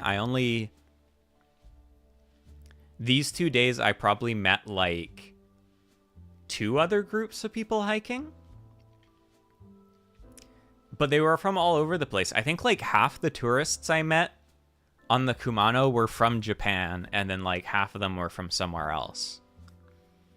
I met some people from China, and I met some people from Michigan, from America, and I met some people from Australia. And I met some people from Japan. But yeah, I stayed here, and so the guy here, Kiyoshi-san, and then no, it took more. And then Chikatsuyu, I stayed at Ura-san's house, and she made me breakfast and lunch. She made me packed me a little bento, which was nice. And then this is the part where I started cheating, because if I tried to actually walk the whole way, I'd die. So what I did was I took the bus to Kumano Hongu, to not directly to here. I took it to Hoshiman Oji. So basically I skipped like this part. And then from Hoshiman Oji, I hiked down to Kumano Hongu Taisha. And this was a cool hike because it was like down the mountain to where, so Kumano Hongu Taisha is built, there's like a river, right? And then where the river like forks, I'm doing hand motions even though the map is over my hands. Here, I'll move this down a bit. We don't care about the bottom part. But where the river like whoop goes in two, that's where Kumano Hongu Taisha is. And Kumano Hongu Taisha was really awesome. It was like a really big shrine, and it had important gods at it. It had like Susanoo and Amaterasu and stuff, and they got the good coins. Because if I gave like 10 yen to Amaterasu, I'd be in trouble, you know what I'm saying? Bottoms have rights too. Not in this picture, they don't. Get down there. But yeah, and the other really cool thing there is Do you guys know like what otori are? They're like the big gates in front of the shrines, like the ones with the arches. And at Kumano Hongu Taisha, they have the biggest one in the world. I took a picture. I took a bunch of picture of it. Where is it? I'll show picture. It was so cool. It's honestly, it's like hard to get a sense of how big it was from the pictures. But like just seeing it was so neat. Like it had such a big presence because it was so big. Here. This. And you can see there's little tiny people there in the front. It was really huge. And it was so cool walking up to it. It was like, bwam. And then there's like a little village kind of built here. And then there's the big gate. And there's the whole shrine and everything. And this is where, actually, I took this picture while I was eating my bento from Urasan. I sat on, there was like a ridge between, then the river was behind me, and then the big gate was in front of me, and I ate my bento. The Niji World Minecraft server, yeah. If you go through here, you get to the Japanese server.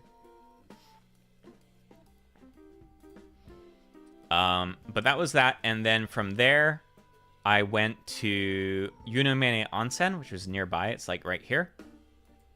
And it is like a... what do you call it? A hot spring town. And it's cool because it's all built around a hot spring. And there's like a little like hot spring river like right in the middle of the town. And in the morning when it's cold, all the steam comes up off the water. And this is where... did you try the springs? Yeah. This is where...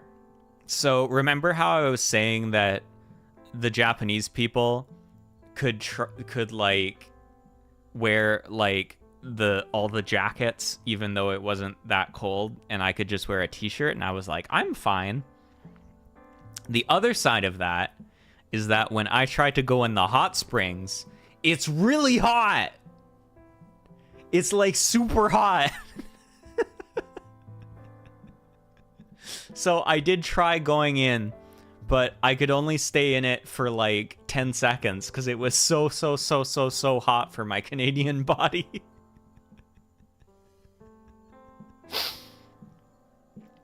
But the place I stayed here was cool. It was like an old inn. It had been around for, I think, since like the 1800s. And it was nice. It was like tatami, and I had a futon, and they came in and they gave me really yummy food. They had like all these different little bowls with all these little appies, and there was a fish with a face, and I ate its face, which was scary because I don't usually do that. But all the food was really good. And then from here, I cheated again. And I took... Wait, why can't I move the cat now? There we go. I took the bus to... So, I think like the typical route is you'd kind of go like up here. And then you'd take, like the traditional way is you'd take a boat down the river to Shingu. But they stopped running the boats in like the start of December, and I was here on like December 3rd. So instead, I took the bus to Shingu, and this day was really rainy. But it was kind of cool because it meant when I was like exploring the shrine and the old ruins of the castle and stuff here, it was just me in the rain. So that was kind of neat. And then from Shingu, I took the train to Katsura. And then I stayed at another inn in Katsura. And then the next day, I went up and I climbed up all these stairs from the Daimonzaka, and I went to Nachi Taisha. Nachi Taisha was really cool.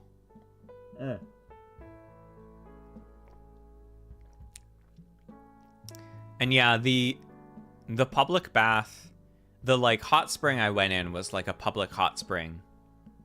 Or sort of public. It was like public for the people staying at the inn. But there wasn't anyone in there when I went in, which is good, because they probably would have laughed at me not being able to be in the water.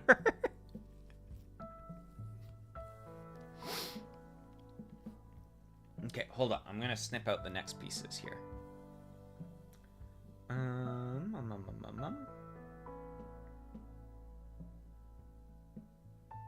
A1 and A2.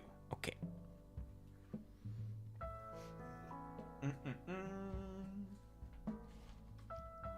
Where did I put this? Here it is.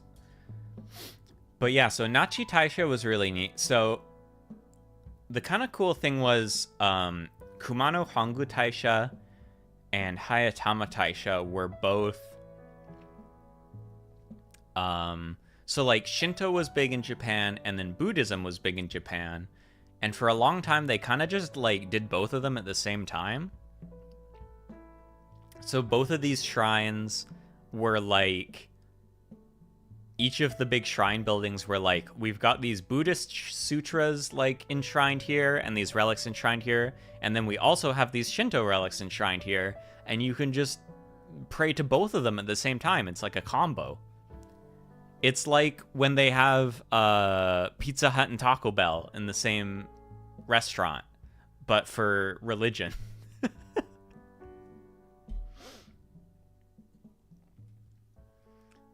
But then Nachi Taisha, I guess at some point in the past, some emperor was like, actually these things should be separate. We should stop combining them. And so Nachi Taisha had like a Buddhist temple and a Shinto shrine, and they were like right next to each other, but they were separate.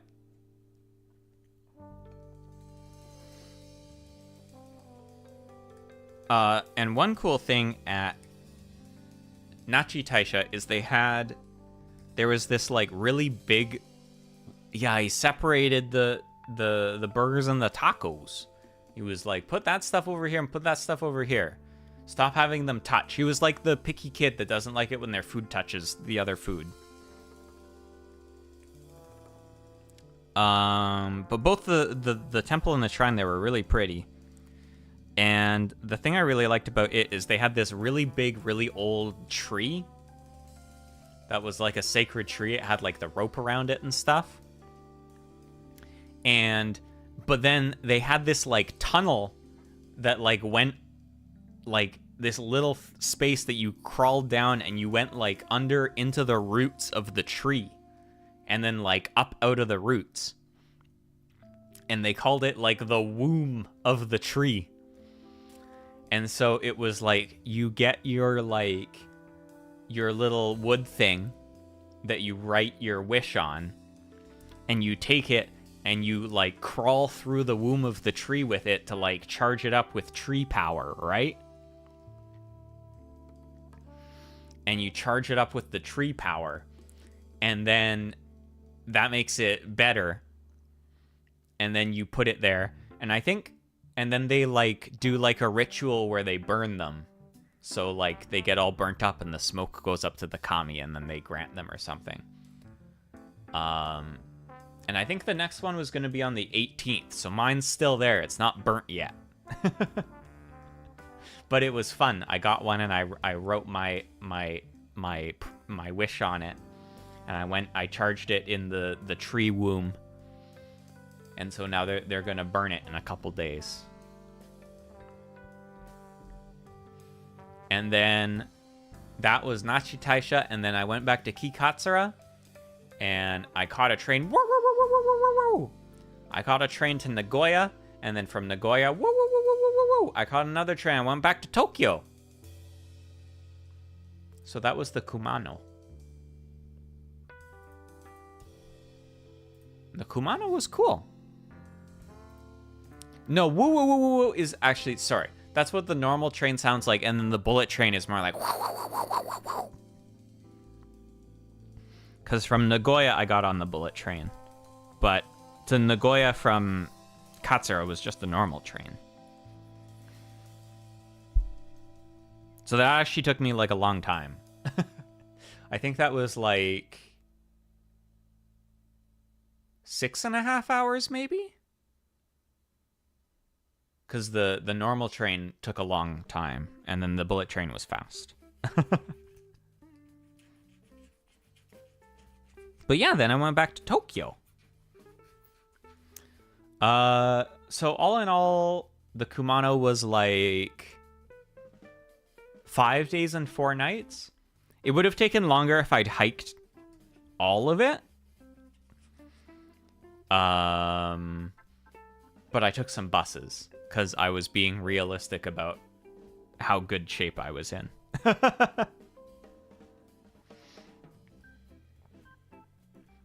But most of the days I was hiking for around like 3 to 4 hours, maybe. But I was fast. Because on like the maps, they were like, oh, this hike is like 5 to 6 hours. And then I'd be like, oh, finished in 4 hours because I'm so awesome. I think it's basically just like I don't know how to walk slow. Because I'm dumb like that.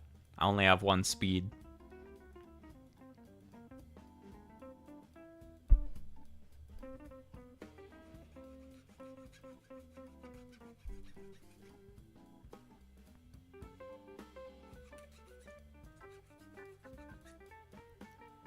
I remember actually when I went to Nachi Taisha, because basically I got on the bus from Kikatsura and then it stopped at kind of the start of the trail, which is like all the stone steps that go up there.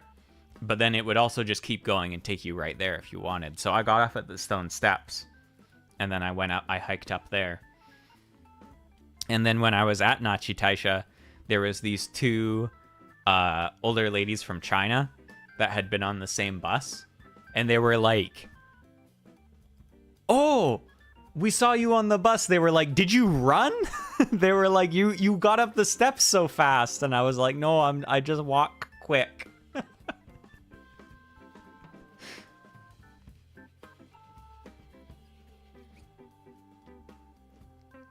Oh, and actually in Kikatsura, that's where I had my side quest, where I had my funny side quest moment.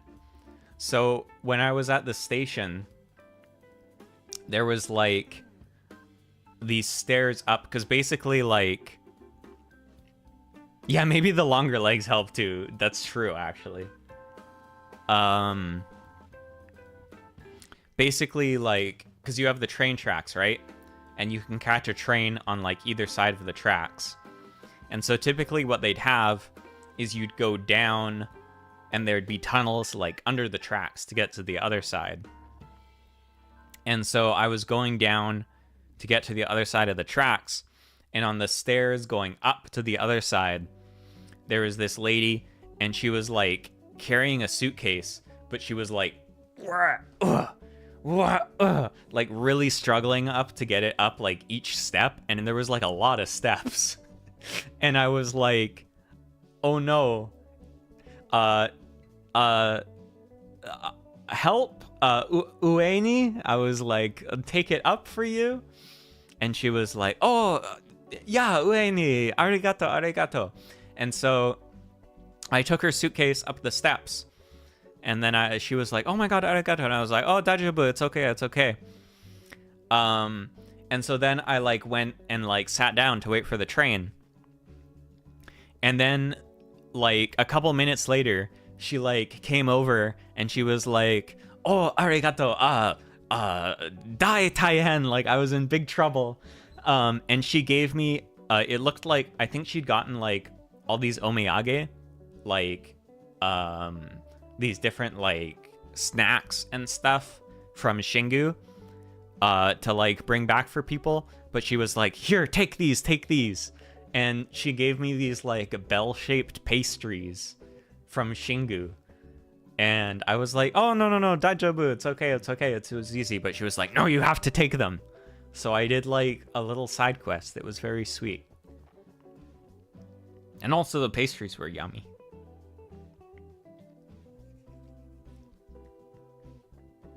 Okay, so these bits... Wait, there's a sticker for this one, I think. Where'd I put the stickers? Oh no. If this was light novel, she would have offered her granddaughter as your fiance. I know, it would have been so cool. But it was not to be. Oh no. Where'd I put the stickers? That's not them. Uh-oh.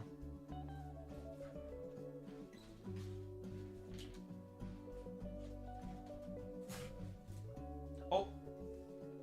I think I found them.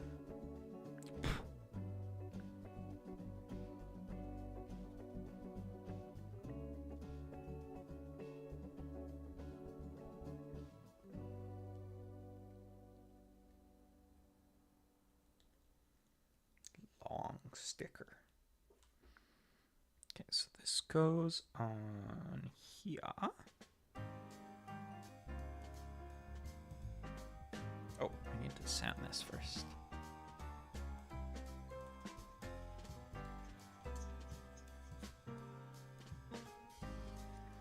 Oh yeah, and I got Nihongo Josu'd a lot.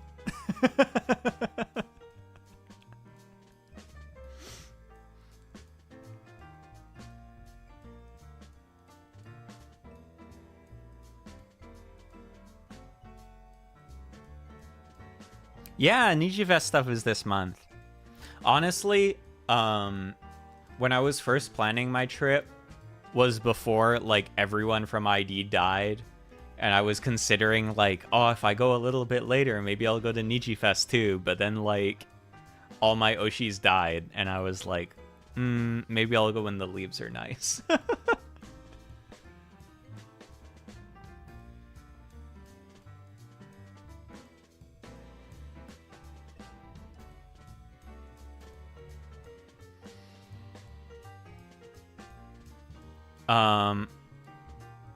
But yeah, so getting the Nihongo Josu'd is like basically them being like, thank you for trying. Your Japanese isn't actually good, but we're gonna say it is. Because we appreciate that you're giving it a shot. Because my Japanese was not very good.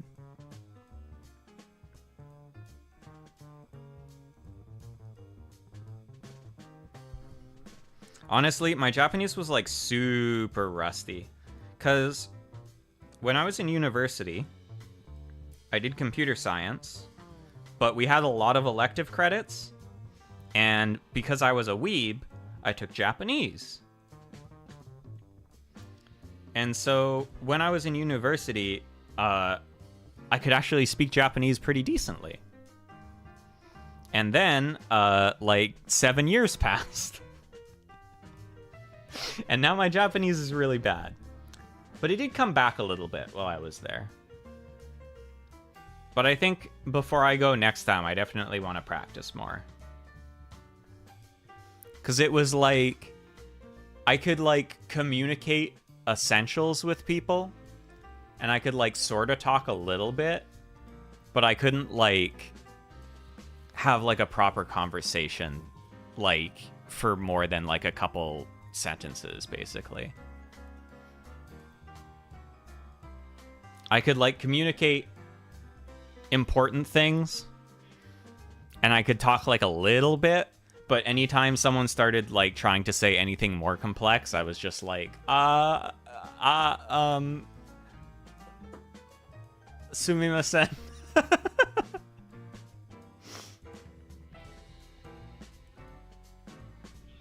Hi, feces. Yes, we're gonna put this together.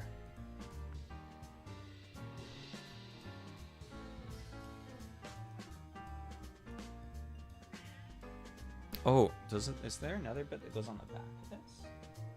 There is. Sneaky. Hey, baby. No. Yes, I love you. But yeah, so people would be like, oh, benkyou shita? Like, did you study? And I was like, daigaku ni benkyou shita. Like, I studied in university, but then I'd be like, demo nanasenmai. Like, but it was 7 years ago, so temper your expectations about what I can say.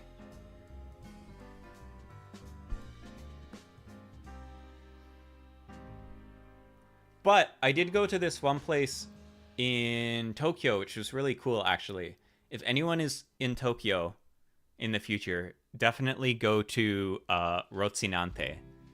It was this little bar in Shinjuku, and it was really cool. It was advertised as like anime and music bar, and it was like this little tiny bar, and then the bartender there had like all these musical instruments set up for people that were there to play, and he had like anime playing on the TV, and he'd make you cocktails in like little slime Dragon Quest slime glasses.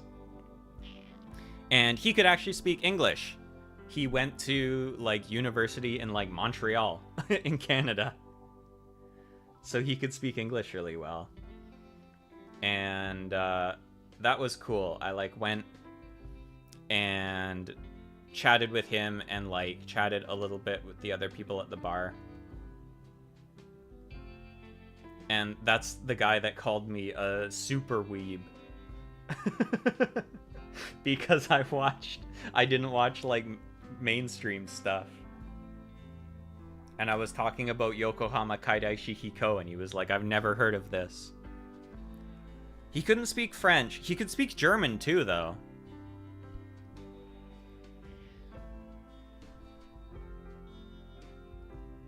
Also, it was like a miracle. I found someone else there that had seen Kyoso Giga. Because I was talking about it to him, and he was like, oh, I don't know what that is. And then someone at the bar was like, oh, Kyoso Giga mecha suki. And I was like, yeah! No one I talked to has ever seen Kyoso Giga. And it's really good. And it was awesome to finally fucking find someone else that had seen it. So this goes up here. Like this? Wait. There's supposed to be another bit in the front here?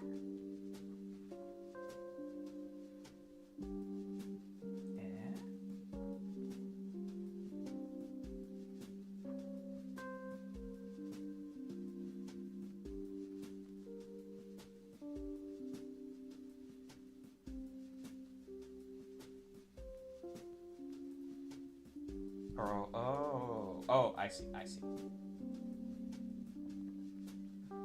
I know, right? It was awesome. I was like, oh my god.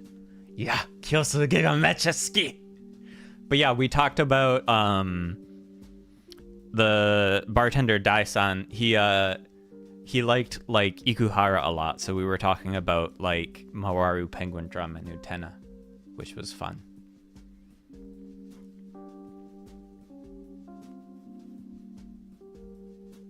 I fell asleep, Lamau. It means I will say that I gotta eat. It's okay, go to eat. It's late there. Have a good eat. But yeah, so that place was really cool. I liked it a lot. And I went to Akihabara of course. Oh, I can show you guys the stuff I got. I got lots of stuff. Or once I put this together.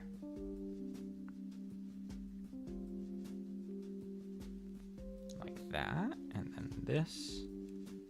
Like that. Whoa! Look! Leg! Waist! Leg! Whoa! Yeah! Also, his arm fell off. I gotta put that back on.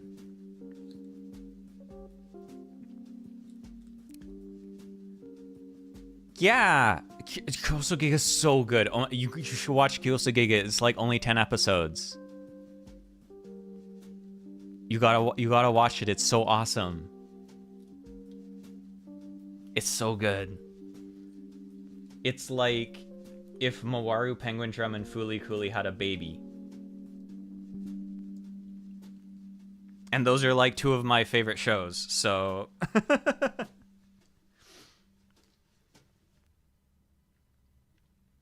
But yeah, Akiba was cool. It was very weeby. It was very otaku-y. It was smelly. It was definitely the smelliest place in Japan.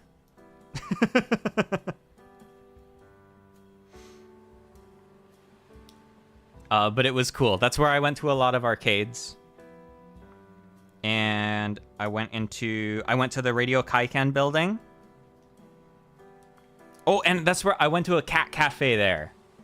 The cat cafe was really nice, actually. It wasn't smelly. It was really cool. Basically, you like... the smell came from everyone there. It came from the Japanese people there, too.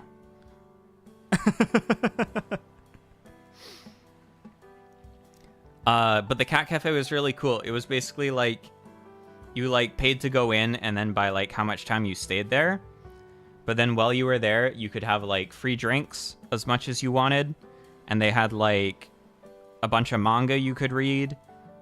Well, I couldn't read it because it was in Japanese, but you know. And and then there was a bunch of kitties everywhere, and you could hang out, and you could pet the kitties. And they were really cute and big. And it was funny because they had this, like... this little book with the rules that they gave you before you went in. And it had, like... there was, like, a picture of, like, 3 cats on the front. And it was, like, they had a little speech bubble, and they were like, I bite sometimes. So, like, be careful of these guys.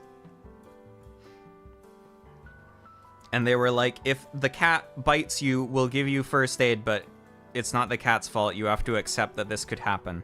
I didn't get bitten, but though. But the kitties were really cute. They weren't as cute as Theses, but they were pretty cute. Hold on, I'm trying to put his bunny ear back on. It doesn't want to go back on.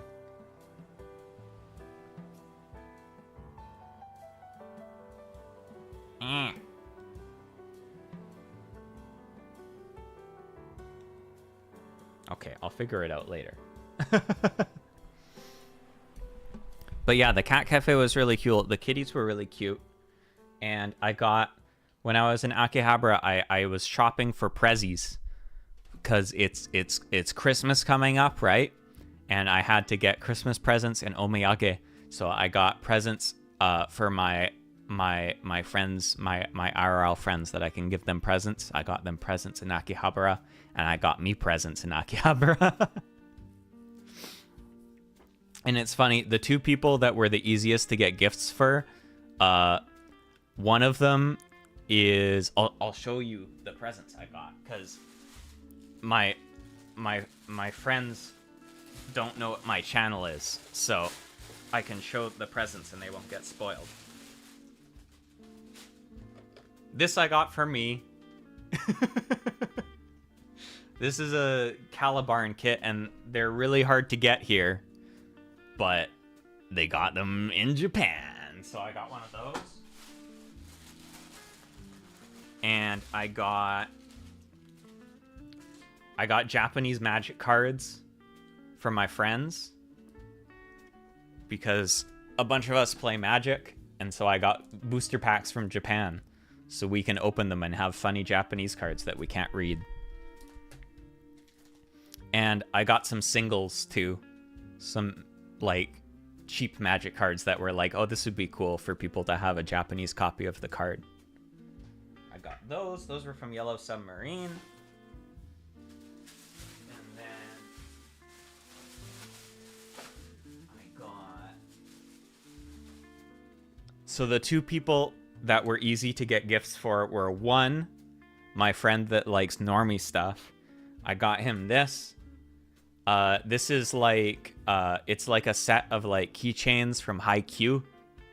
They're like the school, like Karasuno, and they're like cool keychain thingies. They have like, I think they had like smaller boxes that were like random, and then they had this one, which is like you get all of them. And so I got that.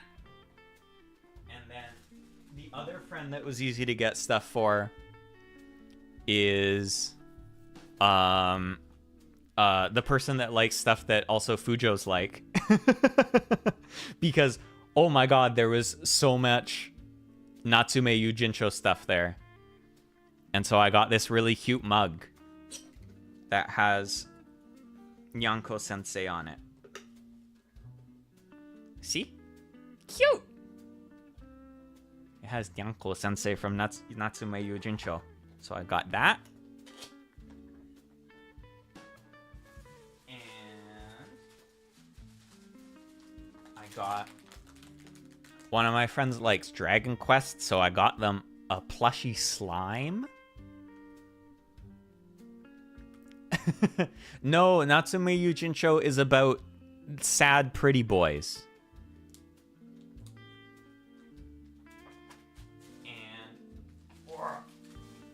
I got this Gear 5 keychain for the One Piece fan.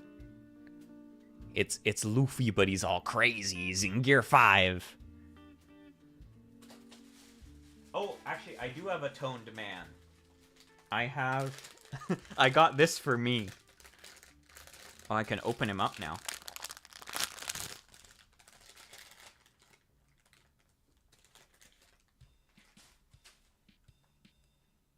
I got a figure of Robin Mask from Kinnikuman. Because there was this store and they had all these little Kinnikuman figures. And I was like, oh my god, Robin Mask! So this is for me. He's gonna go on my desk now. He's so cool! Look at him! Whoosha! Kinnikuman's really interesting if you've never read it. Oh no, his feet fell off.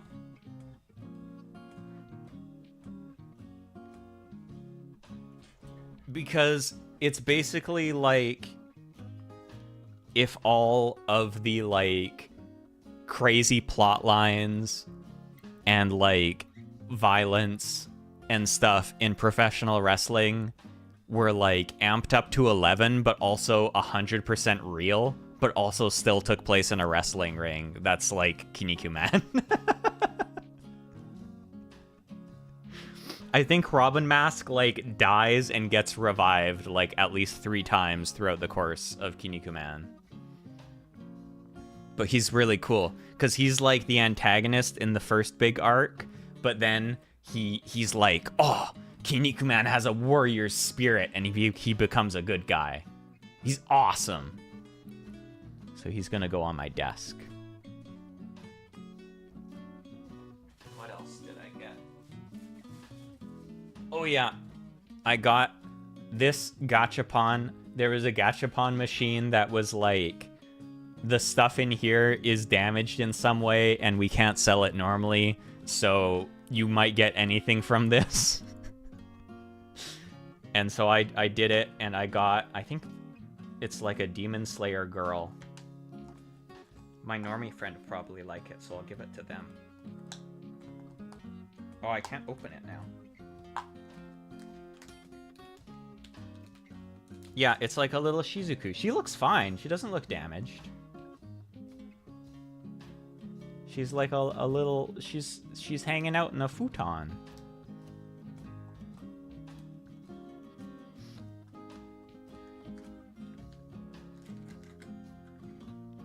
Oh yeah, I got that. And then... Oh, take the plastic off this.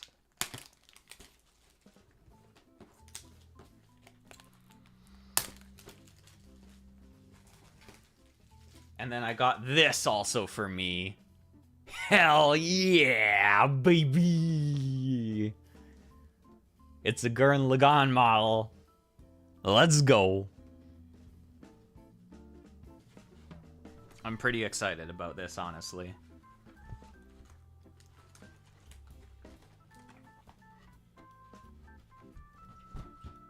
It's pretty neat.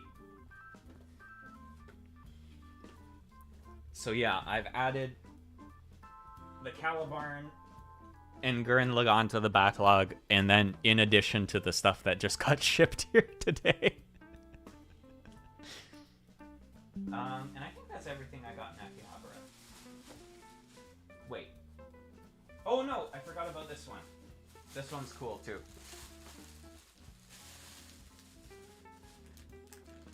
I got...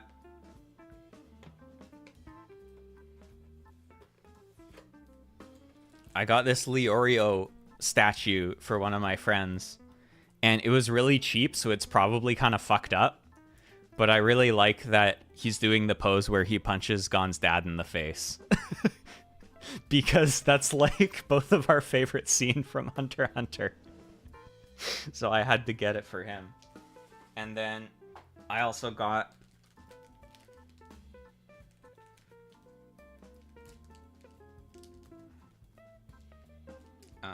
where is it here? I got this like placard of Archer from Fate for my Type Moon friend, and it's because there's this like edit of him doing this pose, but he has a really giant ass. And it's really funny. And when I saw this, I was like, "Oh my god, he's doing the ass pose!" So I got the ass pose placard.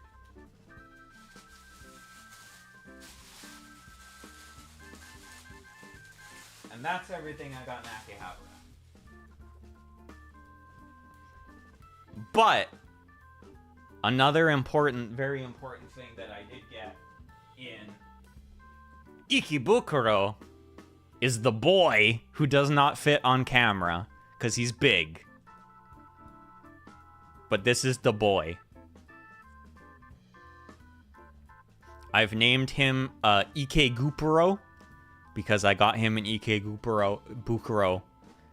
And then Goopero for short, or Gooper for shorter, or just Goop for shortest. And he's very huggable, and he's very cute. And he's full of like stuffing, but then his belly has like beans in it, so he's got like weight to him. And I love him. Honestly, I was so happy I got him because when I was in Ikebukuro, the Pokemon Center was there, and I was like, "Oh, I want to see if they have Clodsire." Because I know they made a big plushy Clodsire, and I wanted to get one, but they, like, sold out immediately, and they're really expensive to buy online, and I really want one. And so I was, like, looking. I was, like, hunting around. I was like, Pikachu? No. Fuecoco? Very cute. No. And I was hunting. I was looking. And then I saw him. And I don't know if it's just that Clodsire is not as popular in Japan as he is here, or if he is very popular, but there was only one of him on like a little shelf. And I was like, "Ah!" And I like power walked over and I grabbed him. And he's mine now. And he's really big. He's like bigger than my cat.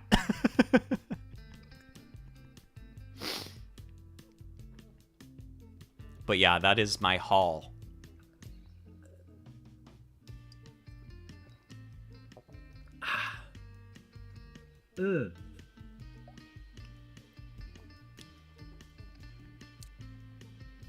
Glad you didn't have to wrestle any children to get it. Honestly, there was like...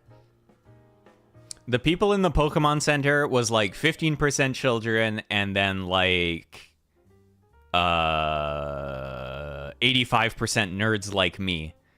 And so wrestling children might not have been okay, but I would have fought those other otaku for my Clodsire. And maybe kids. Depends on how annoying the kid looked.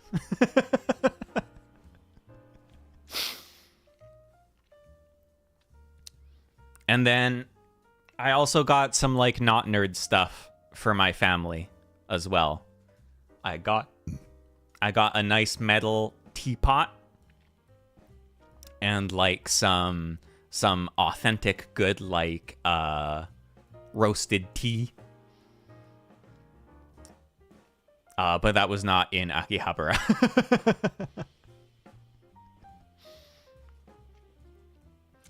But yeah, when I was back, I was staying in Shinjuku, which was nice. And I went to, I visited Kabukicho, which is where Kamurocho is based off. And I saw like the neon gate and stuff, but I did not find Kiryu there, which was disappointing. Let me try and get this ear back on again. Why doesn't it want to go in?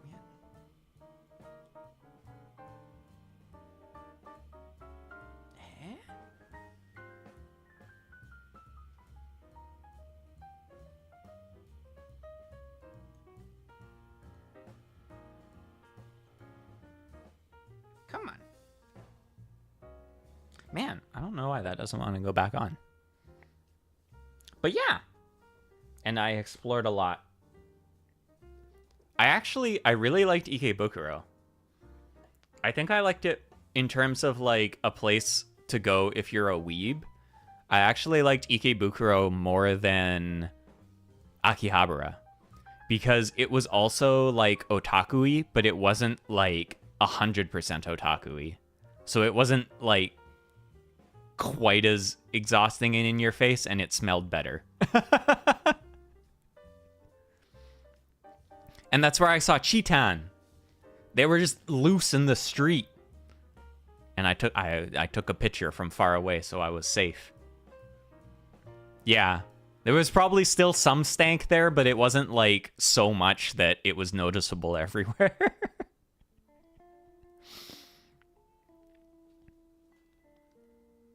Chitan, yeah!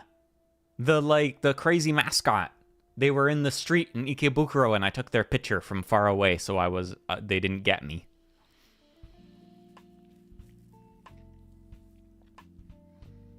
But yeah.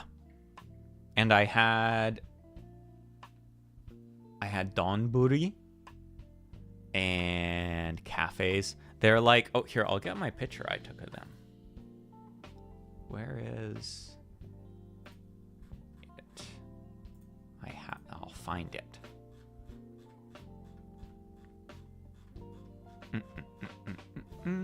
Ikebukuro.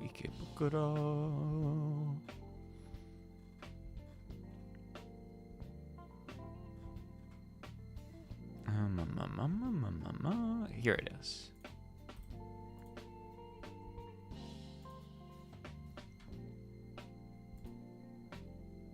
Come on, save. There you go. Burp, burp, burp, burp, burp. They look like this.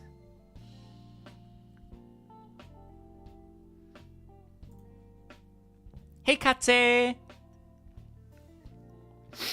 They got popular for doing all these like short videos of them being like really unhinged in a room and like beating up boxing bags and like falling over and injuring themselves.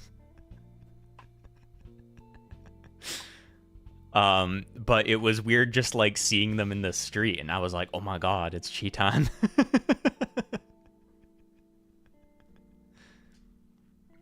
But yeah, I really liked Ikebukuro. It was awesome.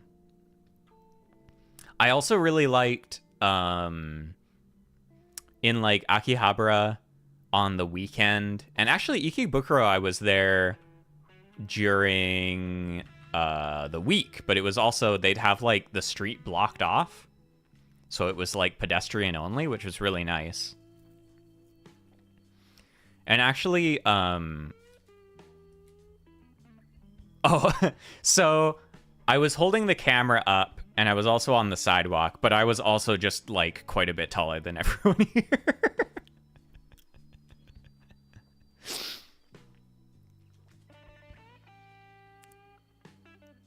I know, right? I was like, they're real.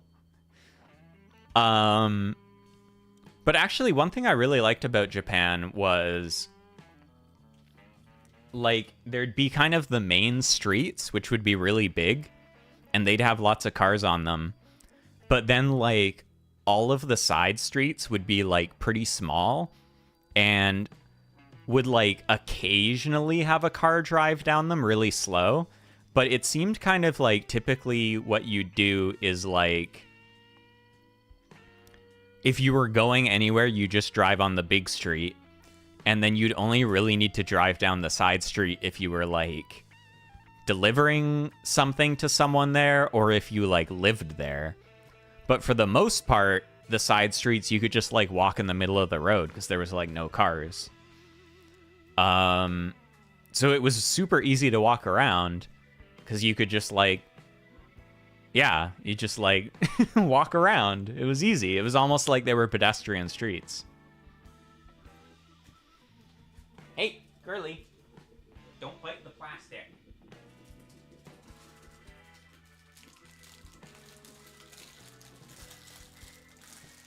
And Ikebukuro had this crazy thing too. It's called like Sunshine City, and it was like this really, really big mall, and then it was like connected with tunnels, and there was like an aquarium and like office buildings, and the idea was that it was like it's a whole city and it's all inside. Same in Jakarta, except cars and motorcycles still go around it, and you're pretty much risking your life walking there. Oh no. Yeah, the nice thing is, like, whenever the cars were in the side streets in Japan, they'd go, like, really fucking slow, because there'd be people everywhere. And I guess in Jakarta, they're like, if you don't get out of the way, we're just gonna kill you.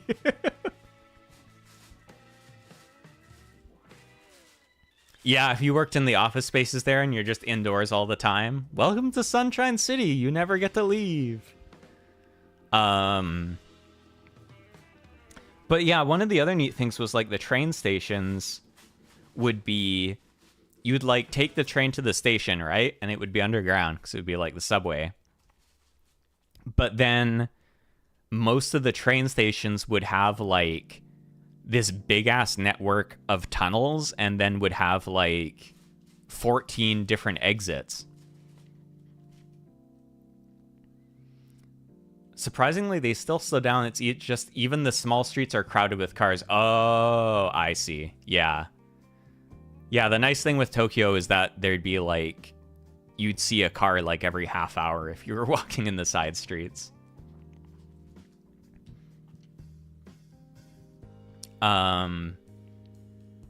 Right, but the train stations would be like, you take your train to a stop, but then if you were like, oh, I'm actually going somewhere that's like several blocks away from here, you could go right up and then just walk on the street to get there, but you could also just walk underground like several blocks to get an exit right by where you wanted to go, which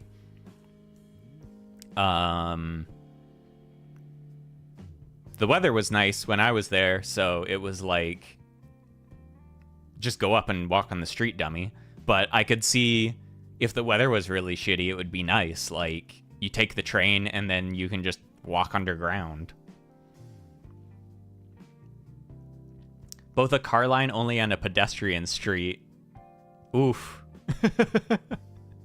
The one crazy thing with Japan is that, like, here I'm really used to, we'll either have like a bike lane for like bikes, like pedal bikes. People will either be in the bike lane or just like on the road with the cars. And in Japan, everyone just rides their bike on like the sidewalk. And there's like, sometimes there's like this part of the sidewalks for bikes and this part's for pedestrians, but people don't really pay attention to it. They just kind of ride on the sidewalk, which was weird for me. Also, two things I never saw was, one, a bike lock, because apparently just you don't have to worry about your bike getting stolen or something. And two, a bike helmet, because apparently you just don't crash your bike.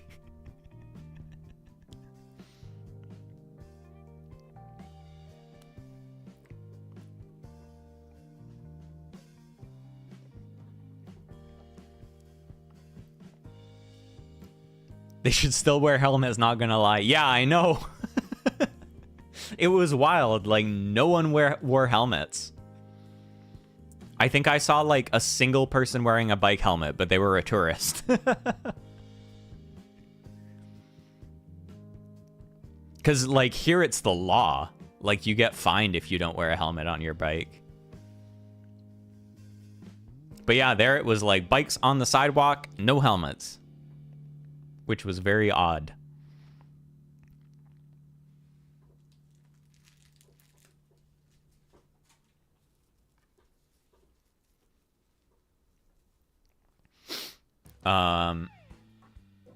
But yeah, that was Japan. It was cool.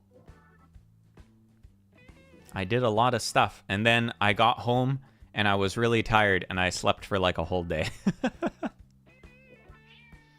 Hi, baby. Yes, and I cuddled with my kitty because I missed you so much.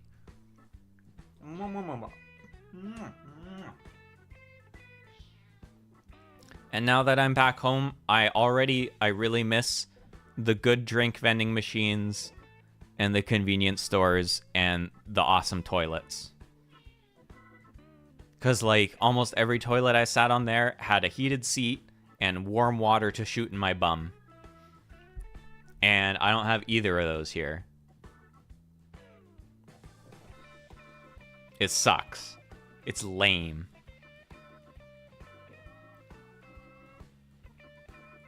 Hi, baby. And if I'm hungry, I can't go to the convenience store and get melon pan and milk tea. And that's also lame. Yeah, the toilets are so amazing.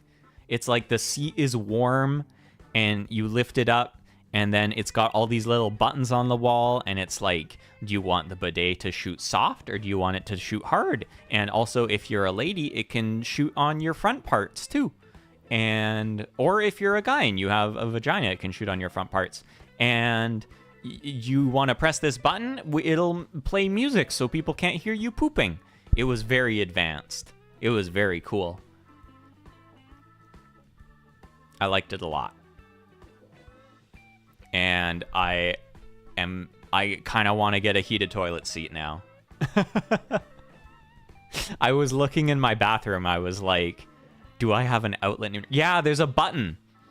In like the public toilets, you can press a button and it will like play music. So if you're like making poop noises and you're embarrassed about it, you can play the music over them. So people won't know that you poop.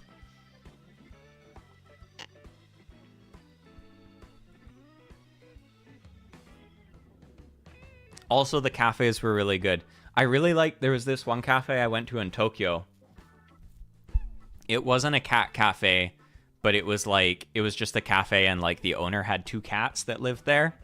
And they'd like walk around and hang out with people. It was really nice. And I got, what did I eat there? I ate something yummy. What was it? I think I got omu rice there. I got like omu rice and coffee with milk, and it was Oh, and I really wanted to. They had like this Mont Blanc with like a little kitty on top, like a confectionery kitty, but they were all out of them. I really wanted to get it, but they didn't have any. Sad.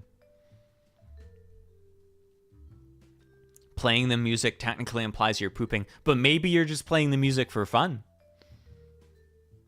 It's like a mix-up in a fighting game. You don't know if they're gonna poop or not. They could just be playing the music as a feint.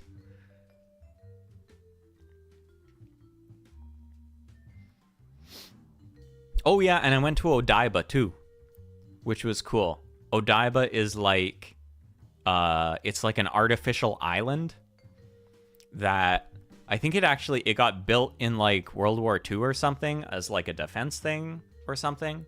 But now it's like all like parks and malls and stuff. And it's cool. It's like out in the bay. And that's where they have the Gundam that's just the statue, but is still big and cool. Oh, and when I saw the Gundam there was also, I don't know if they were like an idol group or something. It was like, I think it had both guys and girls. Or it might have just been guys, but some of them were really pretty. But they were like dancing and singing, and there was like a big crowd that was like watching them. But I didn't take video because there was some people that were holding signs that said no video.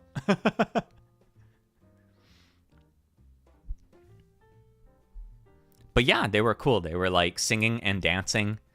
And there was a bunch of people there watching them and like cheering. And actually when I was in Ikebukuro too, I didn't see them, but there was like a really, really big crowd gathering. I think there was like some male idol that was going to perform there. They had like a picture of him up on the projector, and there was a very big crowd of ladies there to see him. And I walked past a couple times when I was in the mall, but they were not there when I was there.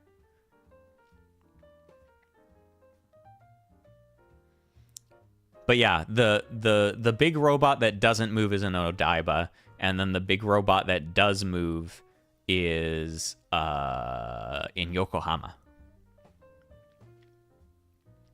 But yeah, I got to witness the local simpery. It was cool. The guy was pretty hot, not gonna lie. They had the picture of him up, and I was like, yeah, he's a good looking guy. I mean, he's no VTuber, but he's okay for a flesh person, I guess. And I was like, good.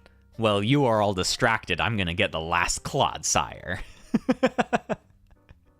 He was scared to come out because I was walking by and he saw me and he was like, oh, that guy is so much cooler than me. I can't come out on stage. Exactly. You get it. It was like, if I come out on stage and that guy's there, I'm going to look so bad. That was the problem. That's why he didn't come out when I was there. He was scared. He was scared that I was going to like go up on stage and challenge him and he'd lose. And I'd steal all his fans. But I wouldn't do that because I'm nice. I had my BB cream. He didn't have a chance.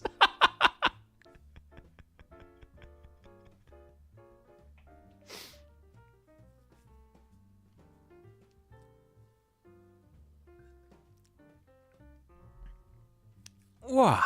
But yeah, I think that's basically my time in Japan. The Krimo Jutsu.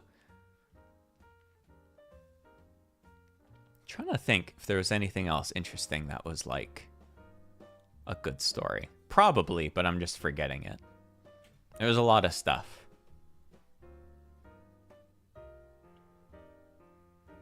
Oh, I went to this Mexican food place in Osaka. That was cool.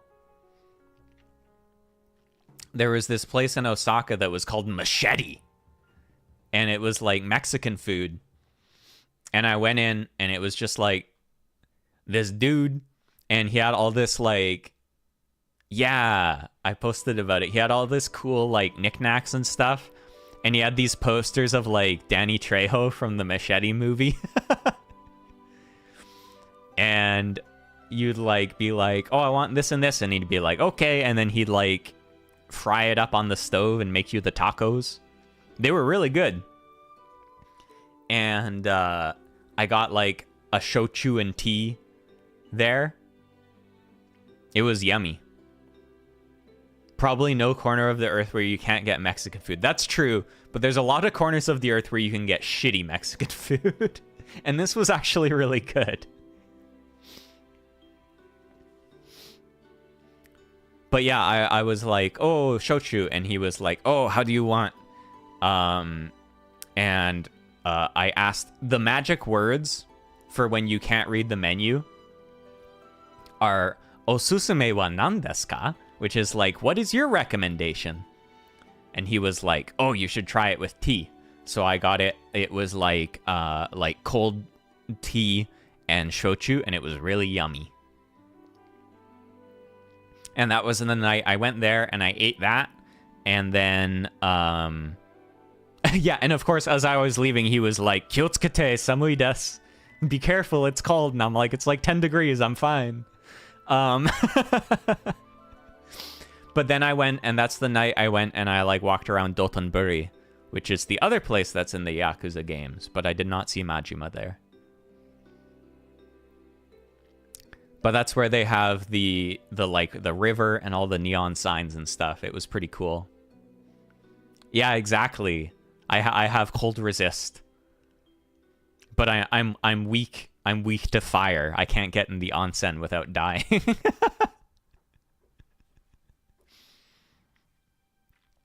There was a cool bar in Dotonbori, but I accidentally ordered a refill on my shochu and tea, so I didn't end up going to the cool bar.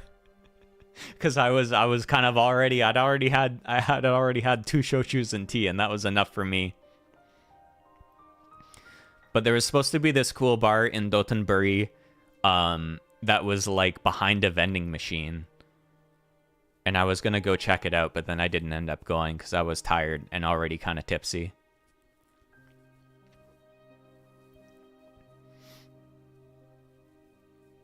Dotonbori was neat, though. It was busy, though, because it was the weekend when I was there. And I saw a lot of drunk salarymen there, which was pretty funny. There was lots of, like, middle-aged dudes in suits kind of stumbling a little bit. And then you'd see, like, when they'd part ways, they'd all be, like, bowing to each other.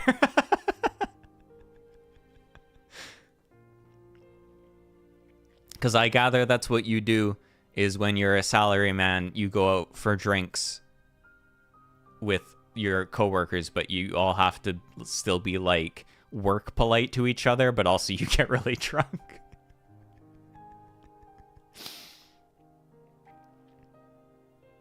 But yeah, that's Japan. It was cool. The only thing that sucked, there was only 3 things that were bad. 1, no snacks and vending machines. 2, not enough fighting games in arcades. 3, very long plane. 4, my Japanese was bad. Everything else awesome.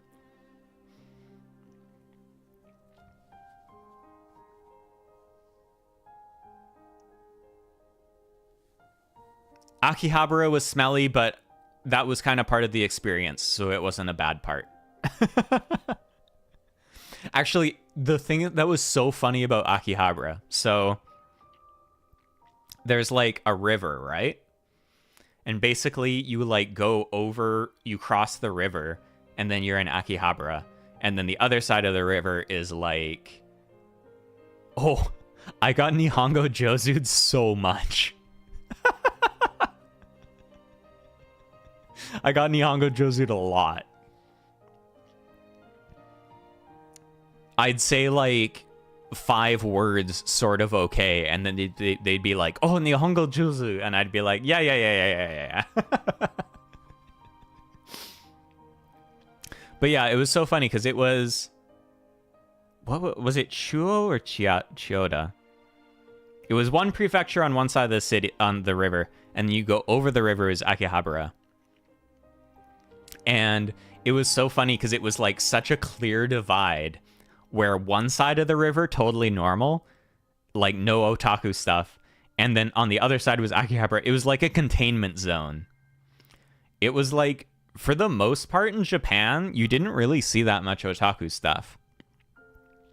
Like occasionally you'd see like an advertisement or something, but for the most part there wasn't really that much of it. But then like it was like they were containing it in Akihabara.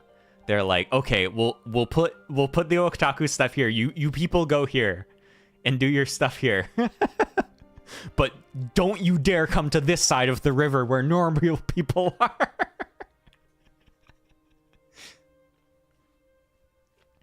Yeah, they should. They should be forced to wade through the river to cleanse themselves. Actually, okay, so cleansing... I posted about this on Twitter too, but one of my favorite plaques from the Kumano Kodo is... there was this story about this female poet who was on pilgrimage to the Kumano Hangu Taisha.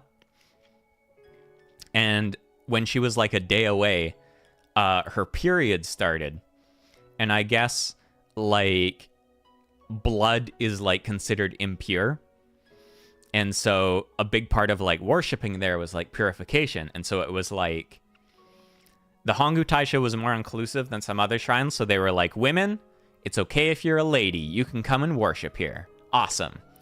But if you're on your period, no. That's impure. And so she wrote this like haiku when she was almost there, where she was like, oh, I'm almost here, but my monthly obstruction has come and it's preventing me from going and I'm so sad. And then she went to sleep that night. And when she was asleep, the kami of the land came to her in a dream. And it was basically like, do you think that I, who mingle with the very dust of the ground, am bothered by your monthly obstruction? So basically it was like, hey, girl, I'm like the god of like literally everything around here. I'm like in the dirt and like the animals and the poop and stuff. I do not care about your period blood at all. And so then basically she woke up and she told everyone like, hey, the god of the land came to me when I was asleep and it said that the period blood was not a big deal. And everyone was like, actually, that makes a lot of sense. I guess you can come and worship. That's not... And so now there's like a monument to her at the shrine. Because it was like, she said she talked to the god and it said period blood, not a big deal. But it totally makes sense. Because the god, they're like the god of the mountains and the land, and there's like animals like fucking and killing each other all over the place there. And that's okay. So like, what's the big deal?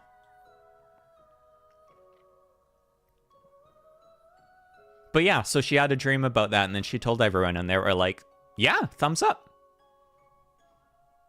Come on in. But yeah, that is Nippon. Exactly. Kami telling people how it is. Get your heads out of your buttholes. But yeah, I think I am not going to finish this other leg today because I've been talking a lot, and also the leg has a lot of pieces. So I might do the leg on another stream, or I might even just do it off stream because I have so many models to build now. Imagine your entire life thinking period blood is impure and the gods literally told you, nuh-uh. Actually, that's wrong, idiot. I'm a god. But yeah, so I think I'm hongy now. So I think I need to go get groceries because I have like no groceries at home. So I have to go to my lame Canadian store that's not 7-Eleven in Japan and get groceries and eat lunch. So I think I'll probably finish up here, and I might finish this guy's leg on another stream, or I might just finish it off stream because I have so much stuff to build now. But yeah, thanks for coming by and listening to me ramble about my trip. It was a fun trip. It was cool. Japan, thumbs up. Pretty cool. I want to go again. I want to practice my Japanese more before I go next time. Because people did not speak very much English.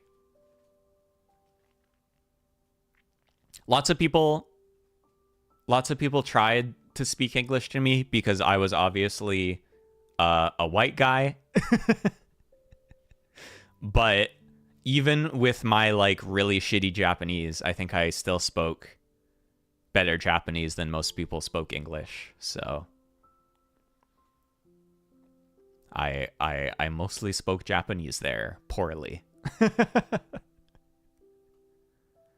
yeah, it was good. And thanks for coming and listening to me talk about it.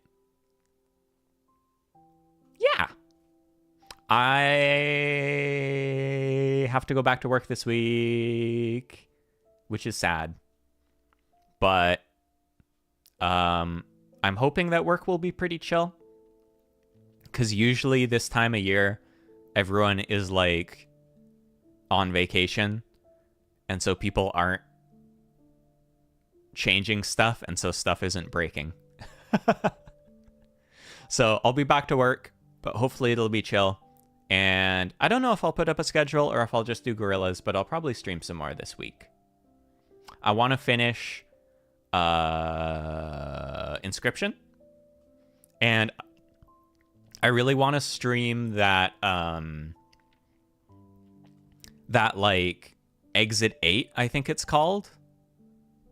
The one where you're walking through the train exit, because I walked through a tunnel that looked exactly like that many times recently. So I want to stream it. But yeah, I will see you all later. Thanks for coming by. Bye-bye, Keen. It's good to be home, even though we don't have good toilets or convenience stores here. Woo, woo, woo, woo, woo, woo. Yeah, it's like hot right now. Imagine that. No.A streaming a popular game? What? That's crazy. That's crazy. Also, I'm going to try and end my stream properly because I think I've like fucked it up the like last 2 times I streamed. So I'm going to do my best. Okay, bye.